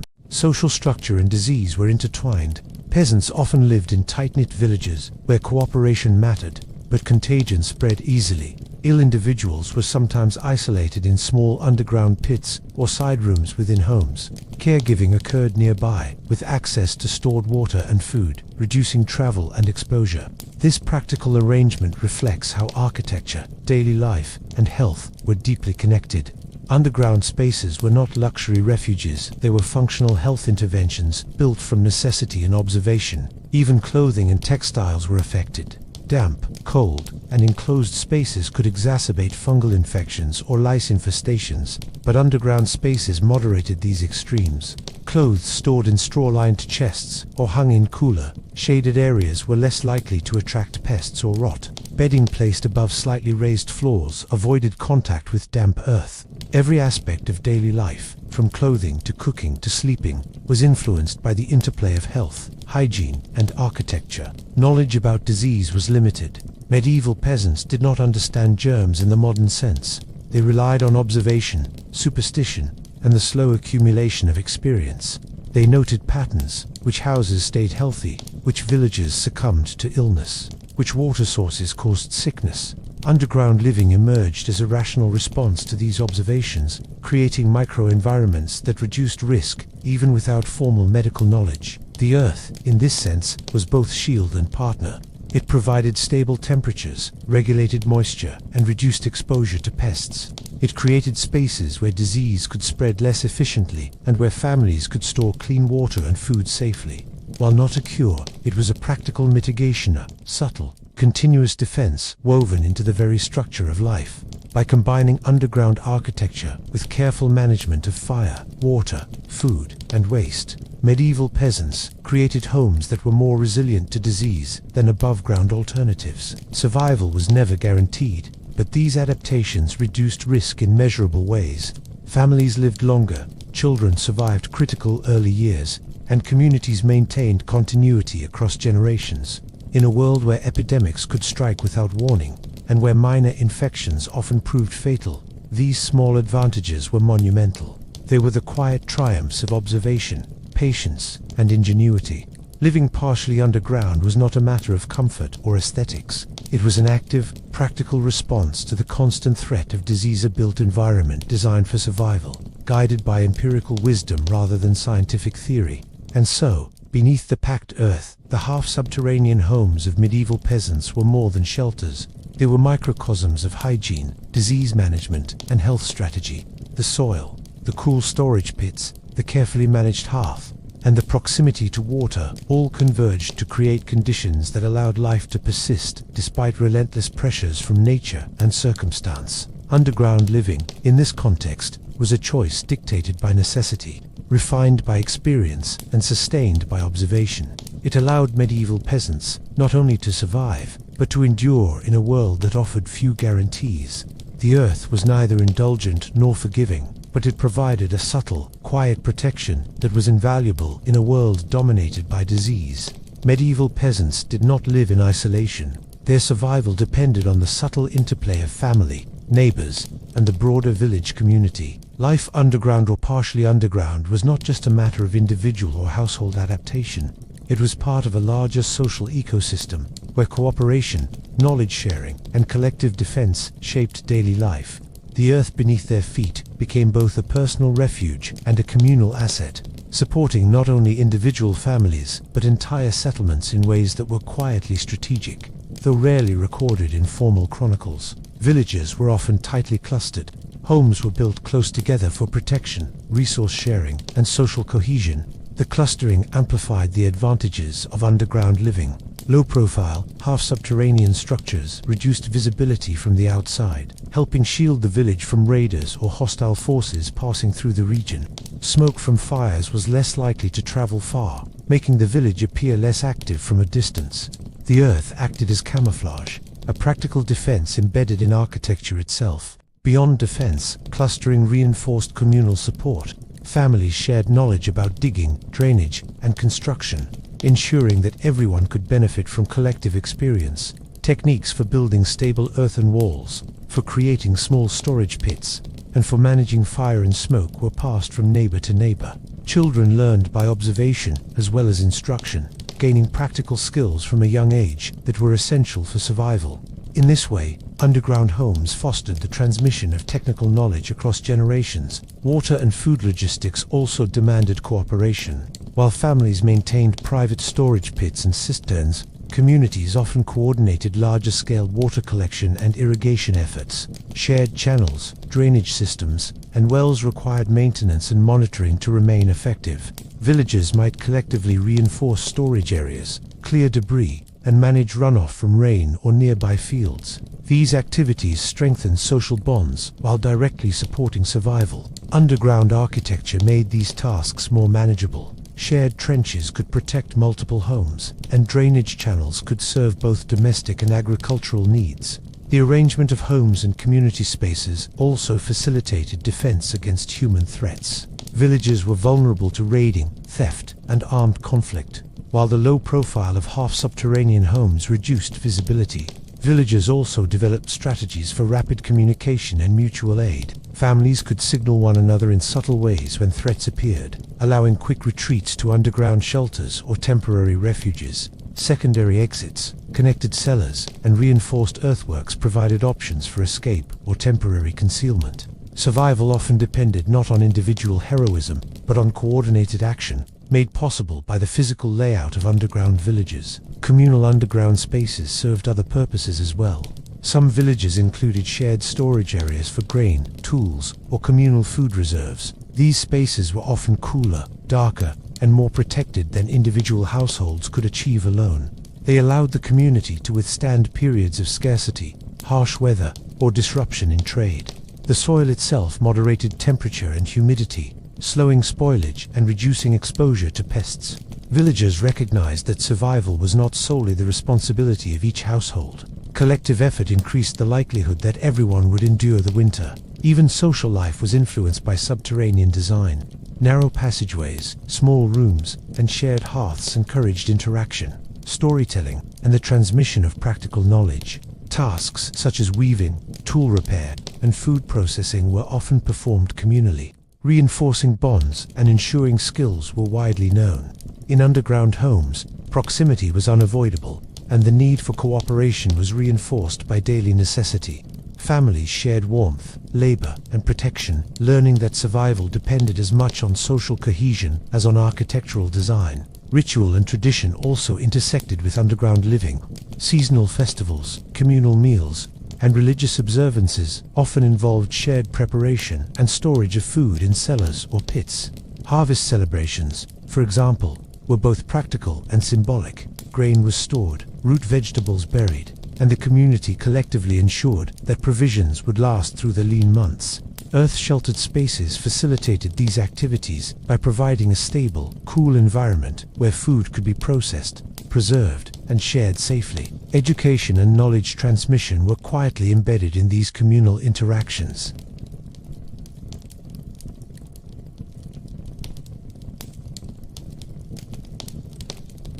Lessons in maintaining hearths, storing water, and organizing food caches were not abstract. They were practical, empirical, and life-saving. Knowledge moved across households through observation, conversation, and joint labor, creating a web of expertise that underpinned village survival. The earth itself acted as a classroom. Each pit, floor, and wall was a site for learning, experimentation, and adaptation.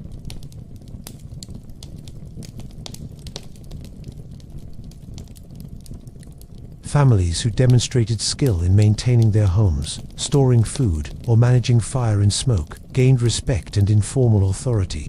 Expertise in construction, drainage, or pest control could elevate a household's standing, while those who ignored practical lessons risked marginalization or failure during harsh seasons. This informal social order reinforced communal knowledge, incentivizing careful attention to the lessons learned over generations.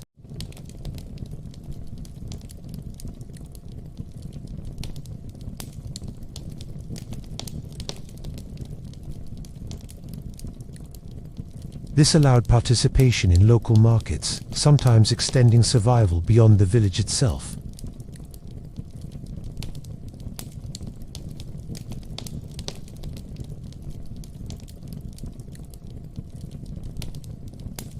The earth, once again, acted as both protector and enabler, silently supporting economic resilience. The psychological dimensions of community and underground life were profound.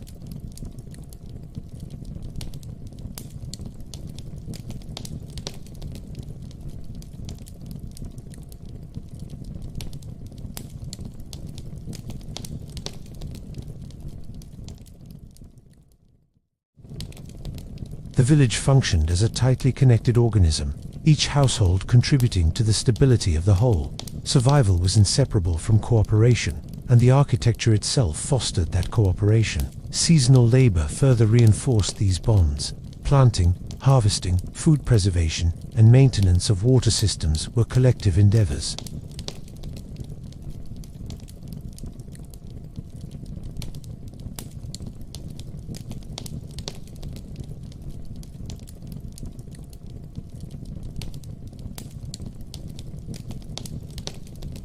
The physical proximity of homes facilitated coordination, while the shared challenges of survival fostered a sense of collective responsibility.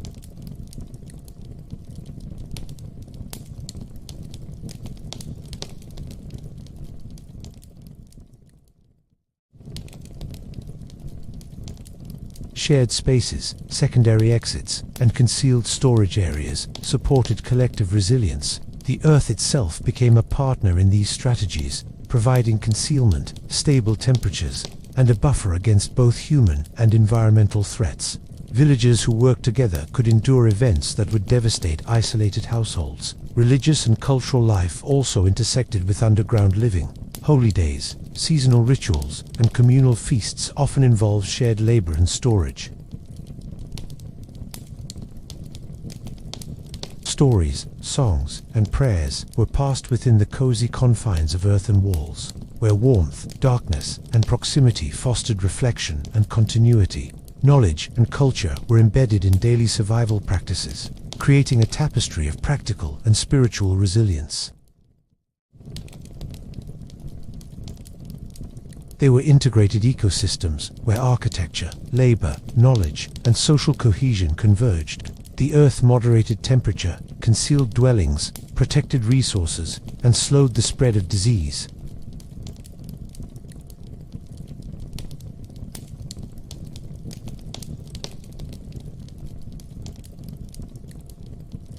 Survival was never guaranteed, but it became more attainable through cooperation, trust, and shared expertise.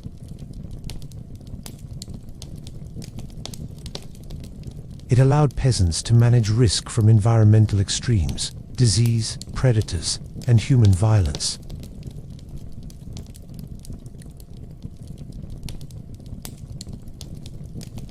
Life underground was not comfortable by modern standards, but it provided stability in an unstable world. So, when we consider why medieval peasants chose to live in sunken homes, it is not enough to think of individual shelters in isolation. These dwellings existed within a larger framework of community, cooperation, and practical knowledge.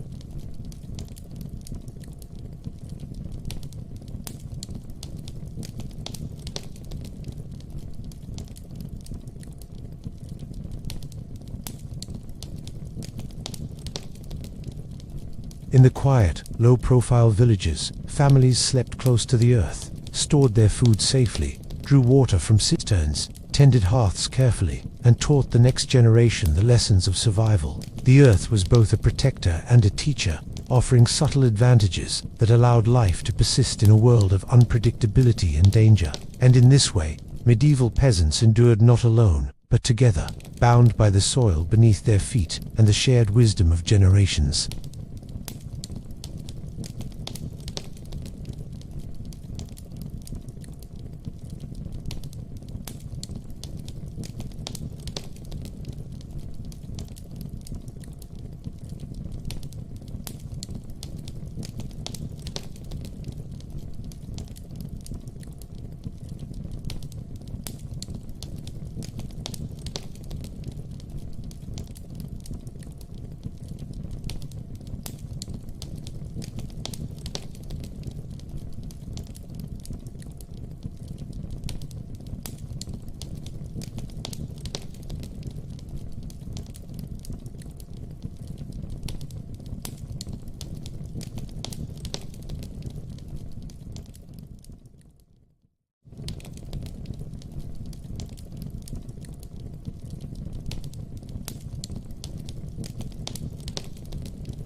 Floors remained warmer than the outside air, walls buffered interior spaces from drafts, and underground storage areas preserved food and water from freezing. This stability was not complete, but it reduced the risk of frostbite, hypothermia, and loss of resources.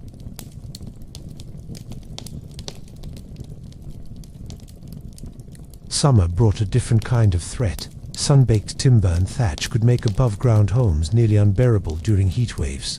Stored food and water were vulnerable to spoilage and contamination. Underground and partially dug homes offered cooler interiors. The Earth's natural thermal mass slowed temperature fluctuations, providing relief from the heat and preserving provisions.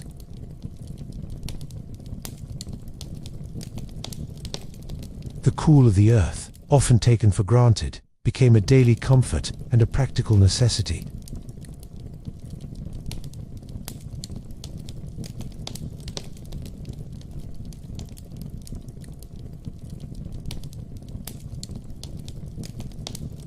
Villagers developed subtle strategies to mitigate these risks. Homes were dug into slopes rather than floodplains when possible. Drainage channels guided water away from foundations.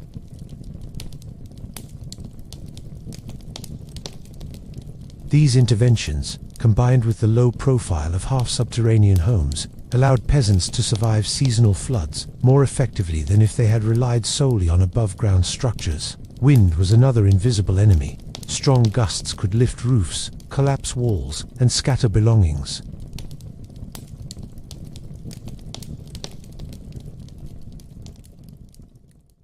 Wind striking the village first met the ground-level walls and soil, which reduced its force before reaching living areas. Openings could be oriented away from prevailing winds, and walls could be reinforced with packed clay or stones.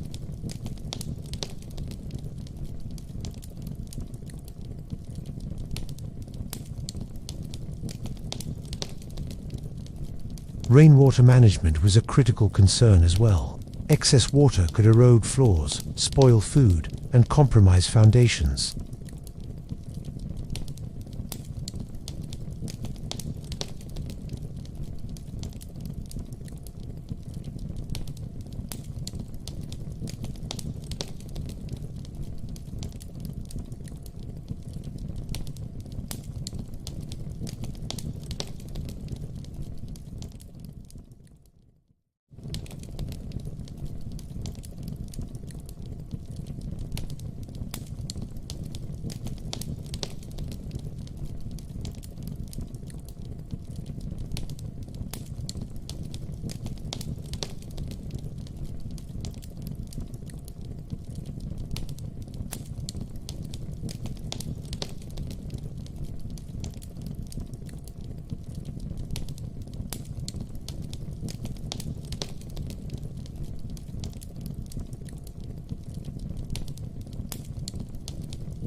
The Earth also moderated sudden environmental changes. Rapid drops in temperature, unseasonable storms, and unexpected rainfall could devastate above-ground homes. Soil surrounding underground sections buffered these fluctuations.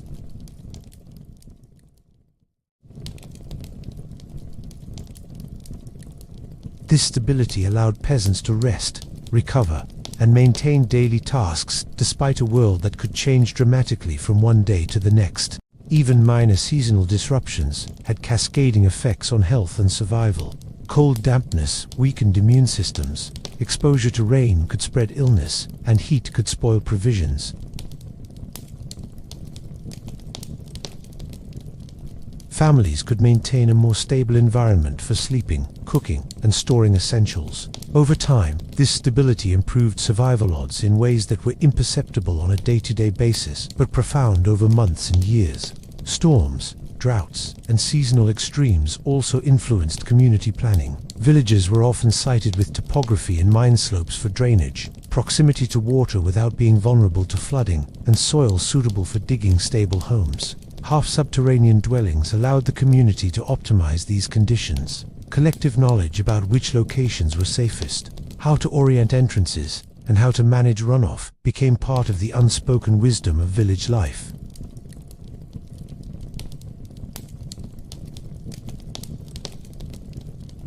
The psychological effect of protection from environmental extremes should not be underestimated. Life in the medieval world was unpredictable, and fear of storms, frost, and heat was constant. Underground homes provided a quiet reassurance. Nights were less terrifying, storms less overwhelming, and seasonal changes slightly more predictable. The earth itself offered a sense of security that reinforced physical safety with psychological stability. In an era where stress could exacerbate illness and fatigue, this invisible benefit was far from trivial. Even the timing of labor and daily routines was shaped by seasonal extremes and underground living.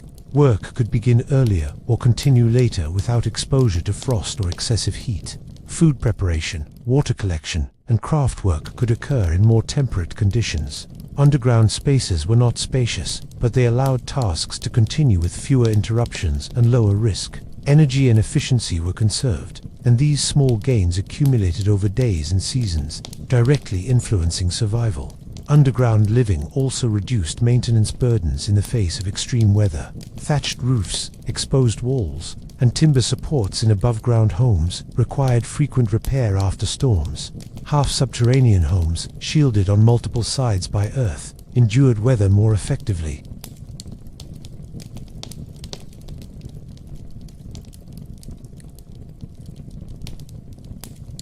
Labor saved on repairs could instead be applied to food storage, water management, or care for children and the elderly. In essence, half-subterranean homes were not simply a compromise, they were a strategic adaptation. The earth provided insulation, stability, concealment, and resilience, all of which were critical in a world where environmental extremes could strike suddenly and with devastating consequences. Life underground was uncomfortable by modern standards, but it offered continuity, safety, and a degree of predictability in an unpredictable world.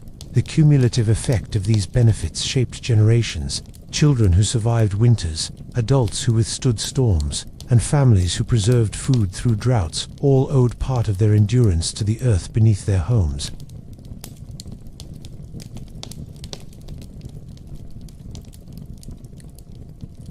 And to raise children in an environment that mitigated some of the relentless pressures of medieval life. By combining knowledge of climate, soil, drainage, and architecture, peasants created living spaces that harmonized with their environment, rather than opposing it. The earth became an ally in the ongoing struggle against storms, frost, heat, and water. Homes dug into slopes, pits lined for storage, and half-subterranean structures were silent testaments to human ingenuity and adaptation.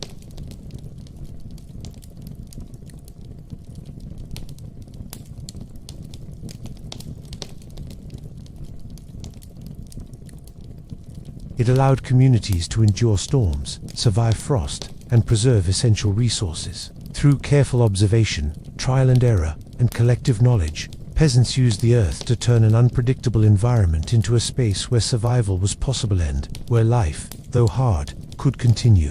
In the medieval world, danger was never far away. Peasant life was precarious, not only because of the environment, scarcity, and disease, but also because of human threats. Raids by rival villagers, theft from wandering soldiers, the predations of bandits, and even the demands of landlords could all make survival uncertain. For peasants, the earth beneath their feet offered more than insulation.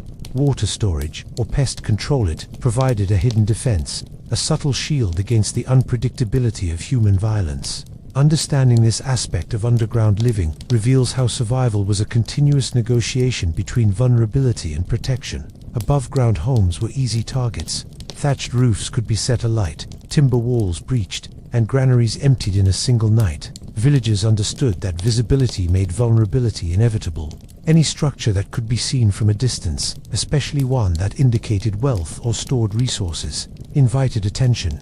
Half-subterranean homes, by contrast, were low-profile and partially concealed. The roof might remain above ground, but walls embedded in the soil, recessed entrances, and uneven terrain made it harder for outsiders to assess the interior, the inhabitants, or the value of stored goods. The earth was, in effect, camouflage. Many medieval villages were strategically located. Hills, slopes, and embankments offered natural protection, and the design of homes complemented these features.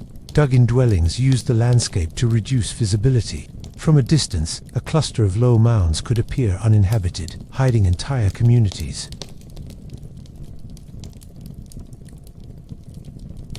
Even if attackers passed nearby, homes partially buried in earth were more resilient to battering, fire, and intrusion. The soil itself acted as a barrier, absorbing force and slowing penetration.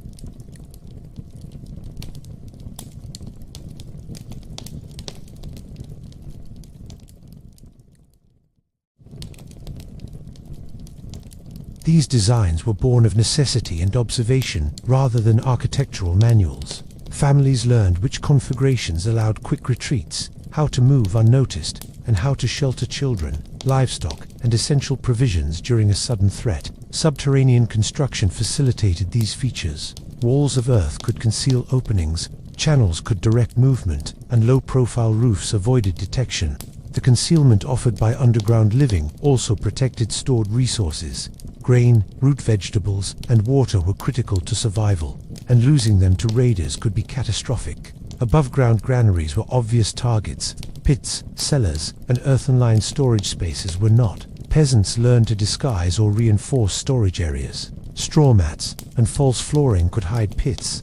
Clay-lined boxes or barrels could be buried in shallow niches. The earth served as both a physical barrier and a psychological deterrent, signaling that retrieving stored items might be more effort than reward. Banditry and military levies were constant threats.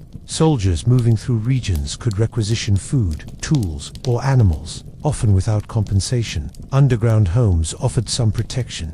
Low-profile dwellings were harder to identify as occupied, and hidden storage allowed families to withhold essentials temporarily. Even small advantages in concealment mattered. By keeping their homes and resources partly invisible, peasants could negotiate the daily uncertainties of a violent world.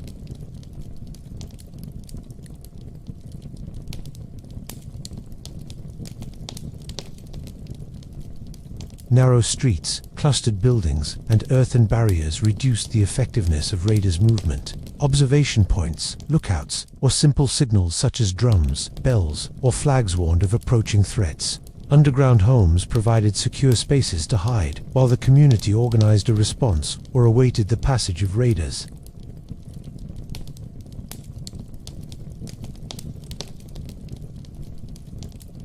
The psychological dimension of protection was significant. Living partially underground offered a quiet reassurance that, even if danger approached, immediate survival was possible. Families could sleep, prepare meals, and tend to chores with a lower degree of constant fear. Children and the elderly could be shielded quickly in hidden spaces, reducing stress and allowing routines to continue despite the omnipresent risks. Survival in such a world required not only physical safeguards, but also mental resilience, and the Earth provided both. Subterranean spaces were also used strategically during brief conflicts. During raids, families could retreat to lower sections of their homes or to connected cellars. Entrances could be barricaded, smoke from fires could obscure vision, and hidden exits allowed movement without detection. Even temporary protection hours or days could make a difference, allowing families to wait out danger rather than confronting it directly. Over time, these practices became habitual, integrated into the rhythm of daily life. The Earth's role extended to the management of livestock and animals, which were often targets for theft. Small pens or pits adjacent to homes provided secure spaces for chickens, pigs, or other animals, reducing vulnerability. Underground storage for fodder allowed animals to be fed even during periods when raiders might block access to pastures or barns. By integrating human, food, and animal protection, peasants created a holistic system of survival.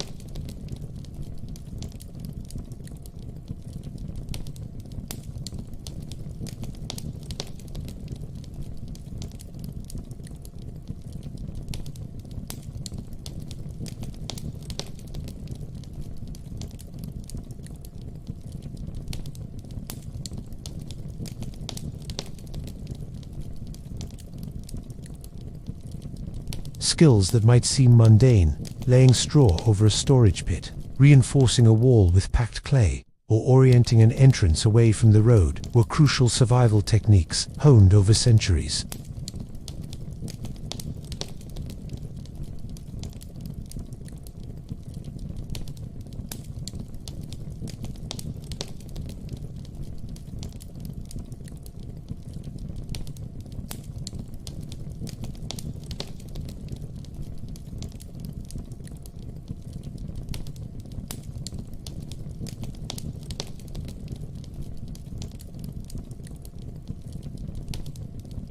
Combined with knowledge of water storage, food preservation, ventilation, and drainage, underground living created a multi-layered survival strategy. Peasants may not have had castles, fortresses, or professional armies, but they used the tools available to them, the earth, observation, and practical ingenuity, to survive in a violent world.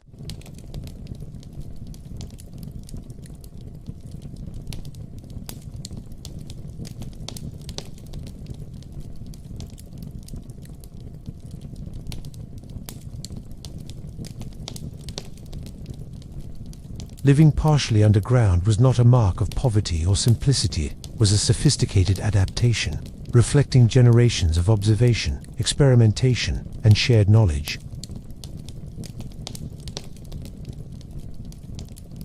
raids, theft, and conflict could strike at any moment. Half-subterranean homes, reinforced by earth, positioned strategically and integrated into cooperative village networks, offered practical solutions to these threats. Families could store essentials, shield themselves from direct attack, and maintain routines while danger passed. The earth was both protector and partner, shaping the rhythm of life, the organization of villages, and the strategies of daily survival. Through these measures, medieval peasants endured a world where human violence was unpredictable, pervasive, and often lethal. Underground living reduced exposure, preserved resources, and allowed families to respond to threats with flexibility and foresight. In every sense, these homes were more than shelters. They were instruments of survival, forged from the careful observation of a dangerous world, and the quiet, patient application of human ingenuity. Living partially underground was not simply about shelter from storms, concealment, or protection from disease. It was a continuous exercise in sustaining life. For medieval peasants, survival depended on careful management of food, water, and energy. The earth was central to these efforts, not merely as a physical structure, but as a partner in the quiet work of everyday existence. Storage pits, cellars, and low earthen floors were essential in prolonging the life of perishable goods, protecting them from pests, and allowing households to manage the cyclical demands of agriculture, labor, and seasonal change. Food storage was a delicate art. Medieval peasants relied heavily on the harvest, but crops were seasonal. Grain root vegetables, preserved fruits, legumes, and occasionally dried meats had to last through months when fresh food was scarce. Underground spaces naturally provided a stable, cool, and shaded environment that slowed temperature fluctuations, which above-ground barns and kitchens could not avoid, accelerated rot, and attracted insects. In contrast, soil-buffered cellars maintained more constant conditions. Even modest cooling, a few degrees lower than ambient air, could significantly extend the life of grain or vegetables. Peasants discovered this empirically, observing which storage methods resulted in less waste and adjusting techniques across generations. Root vegetables, in particular, benefited from earthen storage. Carrots, turnips, onions, and cabbages could be buried in straw-lined pits or cellars. The earth's insulation kept them from freezing in winter and from overheating in summer. Straw, moss, or sand further protected against moisture fluctuations, fungal growth, and insects. Families monitored these pits, removing spoiled items and replenishing protective layers as needed. The process was ongoing and labor-intensive, but the payoff was survival through long winters when fresh food was unavailable.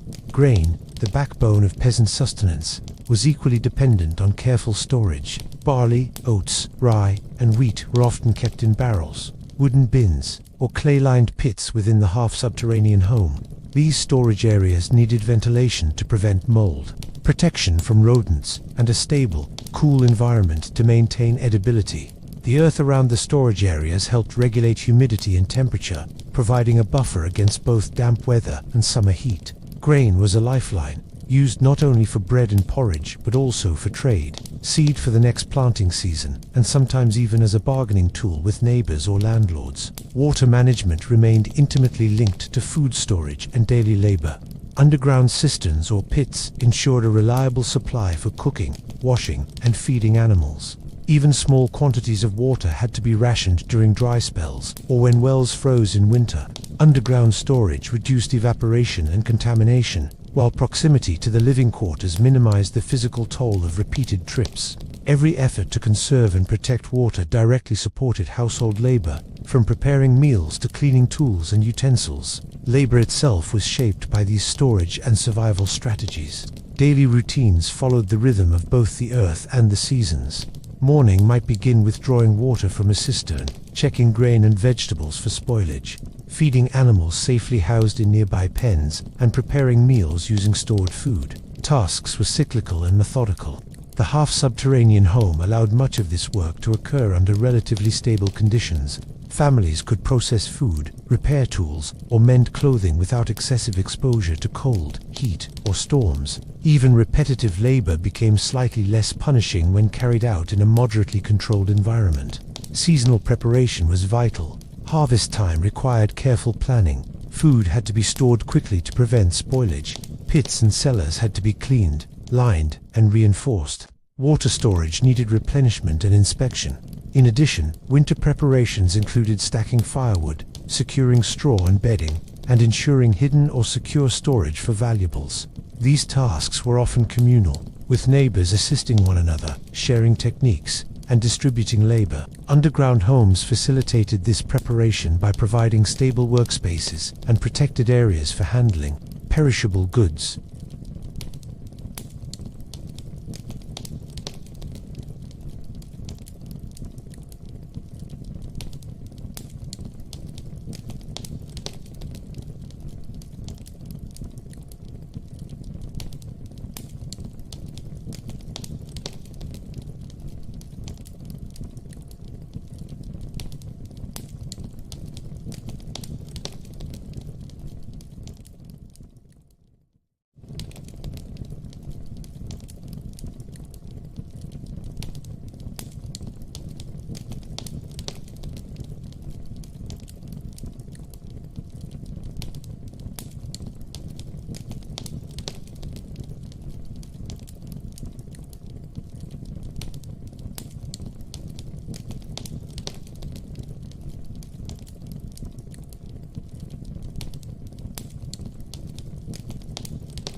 Underground living demanded ongoing attention to detail. Families developed routines and passed these habits on to children, ensuring that knowledge of maintenance, hygiene, and resource management persisted across generations. The cumulative effect of these practices was a form of quiet resilience. Life underground was physically demanding, but it allowed peasants to stretch limited resources across seasons, protect critical supplies, and maintain a degree of autonomy despite the unpredictability of the medieval world. Food, water, shelter, and daily labor were deeply interconnected, and the earth was the silent facilitator of this network of survival strategies. Social life intersected with these practical routines. Communal work in preparation for winter, shared maintenance of drainage or water systems, and collective monitoring of pests and disease reinforced bonds and created a culture of interdependence. Even in the relative isolation of a semi-subterranean home, peasants relied on shared knowledge, observation, and labor. Underground living thus shaped not only individual survival but the cohesion and functionality of the entire village. Over time, these practices became second nature. Children learned early to monitor storage pits, tend fires, handle food safely, and navigate the small passageways of their homes. Observation, repetition, and oral instruction created a body of knowledge that was both practical and empirical. While there was little formal education, experience became the teacher and the earth the classroom. Every stored vegetable, every cistern of water, every repaired wall was a lesson in patience, foresight, and resilience. In essence, sustaining life underground required constant attention, careful planning, and an intimate understanding of natural forces. The earth moderated temperature, preserved food, and protected water. Storage techniques ensured survival across seasons. Daily labor, though arduous, was made slightly more manageable by stable conditions, protected spaces, and the integrated design of homes. In this way, half-subterranean living allowed peasants to endure, not comfortably, but effectively, through the unpredictable cycles of medieval life. Ultimately, underground homes were not just shelters, they were tools, classrooms, storage systems, and laboratories of survival. The earth allowed peasants to extend the shelf life of their food, manage labor efficiently, and endure the rhythms of the seasons. Through constant observation, careful maintenance, and the passing of practical knowledge, these homes became instruments of resilience, enabling life to continue in a world filled with scarcity, disease, and environmental extremes. As we arrive at the final segment of this journey into the subterranean lives of medieval peasants, it becomes clear that half-subterranean homes were far more than mere shelters. They were the culmination of centuries of observation, trial, and quiet adaptation to a harsh and unpredictable world. The story of peasants living underground is a story of resilience, ingenuity, and the subtle intelligence of ordinary people navigating extraordinary challenges. Their choices were guided by necessity, tempered by experience, and reinforced through community, creating a way of life that allowed them to survive in small, incremental ways, to thrive despite the relentless pressures of medieval existence. These homes, half buried in the earth, tell us a great deal about the medieval mindset. Life was understood as a negotiation with the environment, with disease, with climate, with pests, and with other humans. Comfort and aesthetics were secondary. Survival was paramount. The earth itself was a resource to be worked with, molded, and respected. Walls were dug, floors leveled, storage pits constructed, and drainage systems carefully maintained, all to achieve the quiet stability that above-ground homes could not provide. By aligning their living spaces with the rhythms and protections offered by soil, water, and temperature, peasants subtly reshaped the world around them into one more conducive to life. The half-subterranean design was inherently practical. It balanced the need for warmth in winter and coolness in summer, protected against storms and flooding, reduced exposure to disease-carrying pests, and offered a degree of security from human threats. These adaptations were not elaborate architectural feats, but they were remarkably effective.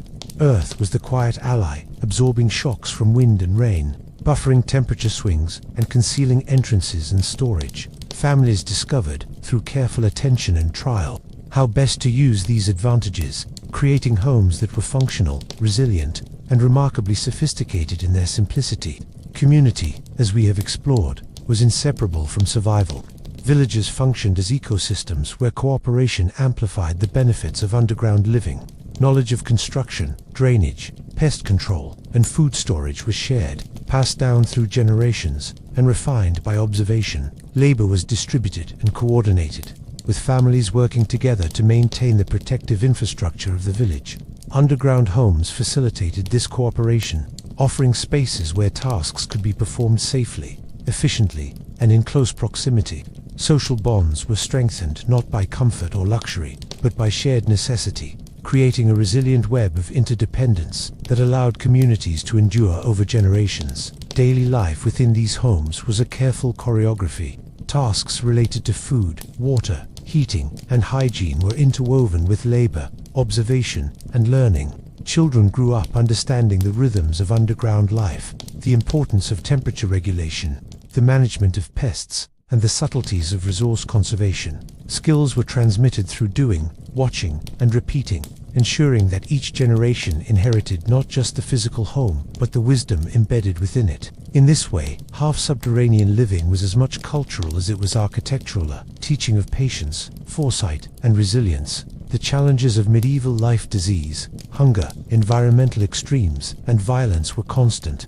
Yet underground living offered a measure of control in a world often dictated by forces beyond individual influence. Cellars, pits, and earth-embedded walls created stable environments for food and water, reduced exposure to pathogens, and provided refuge from the unpredictability of storms, frost, or raiders. While nothing could fully eliminate danger, these homes minimized risk and allowed peasants to endure hardships that might otherwise have been fatal. Even the small comforts were significant. Cooler summers, warmer winters, protection from rain and wind, the quiet security of concealed storage. These details mattered when life was measured not in years of luxury but in weeks of survival. The earth offered subtle relief, a reliable partner that worked tirelessly, silently, in support of human endeavor. Life underground was not easy, but it was manageable, predictable enough to allow planning, preparation, and the pursuit of small, incremental gains in security and health. From a modern perspective, it is easy to view these homes as primitive or uncomfortable. Yet, when considered within the context of their time, they were ingenious adaptations. Peasants maximized what resources were available, transforming the earth itself into a tool for survival. Their homes, their villages, and their daily routines were aligned with natural rhythms and environmental realities, creating living spaces that were both functional and resilient. The lessons embedded in these structures are subtle but profound. Careful observation, adaptation, and cooperation can create stability in even the most precarious circumstances. The legacy of these homes extends beyond architecture. They illustrate how ordinary people, without formal education or scientific knowledge, understood and manipulated their environment to support life. Earth, water, fire, and human labor were harmonized into a system that moderated risk, preserved resources, and strengthened community bonds. Survival was not a solitary endeavor, but a collective one, supported by design, cooperation, and the quiet accumulation of practical wisdom. Even as centuries passed, and life slowly changed with technological innovations, trade, and political shifts, the principles underlying underground living persisted. The emphasis on environmental adaptation, resource preservation, and community cooperation continued to inform rural life across Europe. Lessons learned in medieval villages how to store food, protect water, and maintain shelter-shaped cultural memory, influencing construction practices, agricultural routines, and communal planning long after half-subterranean homes themselves became less common. Finally, reflecting on the lives of these peasants, we are reminded of the extraordinary resilience embedded in ordinary existence. Life was rarely easy, but careful observation, ingenuity, and cooperation created spaces where families could endure. The earth was both a foundation and a partner, sheltering bodies, preserving resources, and providing subtle control over a world of uncertainty. In this quiet, patient manner, medieval peasants forged a rhythm of life aligned with nature, human needs, and the unpredictable pressures of their time. So, as we imagine the low earthen homes, the cool cellars, the hidden storage pits, and the narrow passageways, we can appreciate the profound intelligence and resilience of their inhabitants. These were not merely shelters, they were instruments of survival, classrooms of experience, and foundations of community. Living underground was a choice shaped by necessity, refined by generations of observation, and sustained by cooperation. It is a testament to the quiet genius of everyday life in a world where survival was never guaranteed, and where the earth beneath one's feet became both a refuge and a teacher. In the end, the story of medieval peasants living underground is a story of endurance. It is a story of how ordinary people, guided by practical wisdom, community, and the subtle benefits of the natural world, carved out a space for life amid uncertainty, danger, and relentless labor. Their homes, hidden in soil and stone, were silent witnesses to resilience, resourcefulness, and the human capacity to adapt. And in that quiet endurance, there is a lesson that echoes across time. Survival is rarely about comfort or grandeur, but about observation, adaptation, and the steady cultivation of a life in harmony with the world around you. And so, dear traveler, we leave the quiet, sunken villages of medieval Europe behind, imagining the half-subterranean homes where peasants lived, worked, and endured. We've wandered through earthen walls, cool storage pits, hidden passageways, and low hearths, witnessing the resilience, ingenuity, and patience of ordinary people navigating a world full of storms, scarcity, and uncertainty. Their lives were shaped by the earth beneath them, the seasons above them, and the subtle interplay of community, labor, and survival. As night falls over these centuries-old landscapes, remember that survival was never guaranteed, but the steady rhythm of work, observation, and cooperation allowed life to persist. The soil was more than dirt, it was shelter, teacher, and protector. Through it, generations learned to store food, preserve water, defend against threats, and endure environmental extremes. It was a quiet, patient partnership between humans and the world around them, a testament to resilience that continues to inspire wonder. So now, dear traveler, as your own journey for today comes to a close, take a moment to rest, imagining the cool, earthy calm of a medieval cellar, the quiet whispers of a community living in harmony with the soil, and the gentle rhythm of life that persisted even in the harshest of times. Close your eyes, let the world grow soft around you, and let the lessons of endurance, adaptation, and quiet ingenuity lull you into peace. Good night, traveler. Sleep well, and may your dreams wander softly through time, beneath the earth and among the hidden villages where history quietly endures.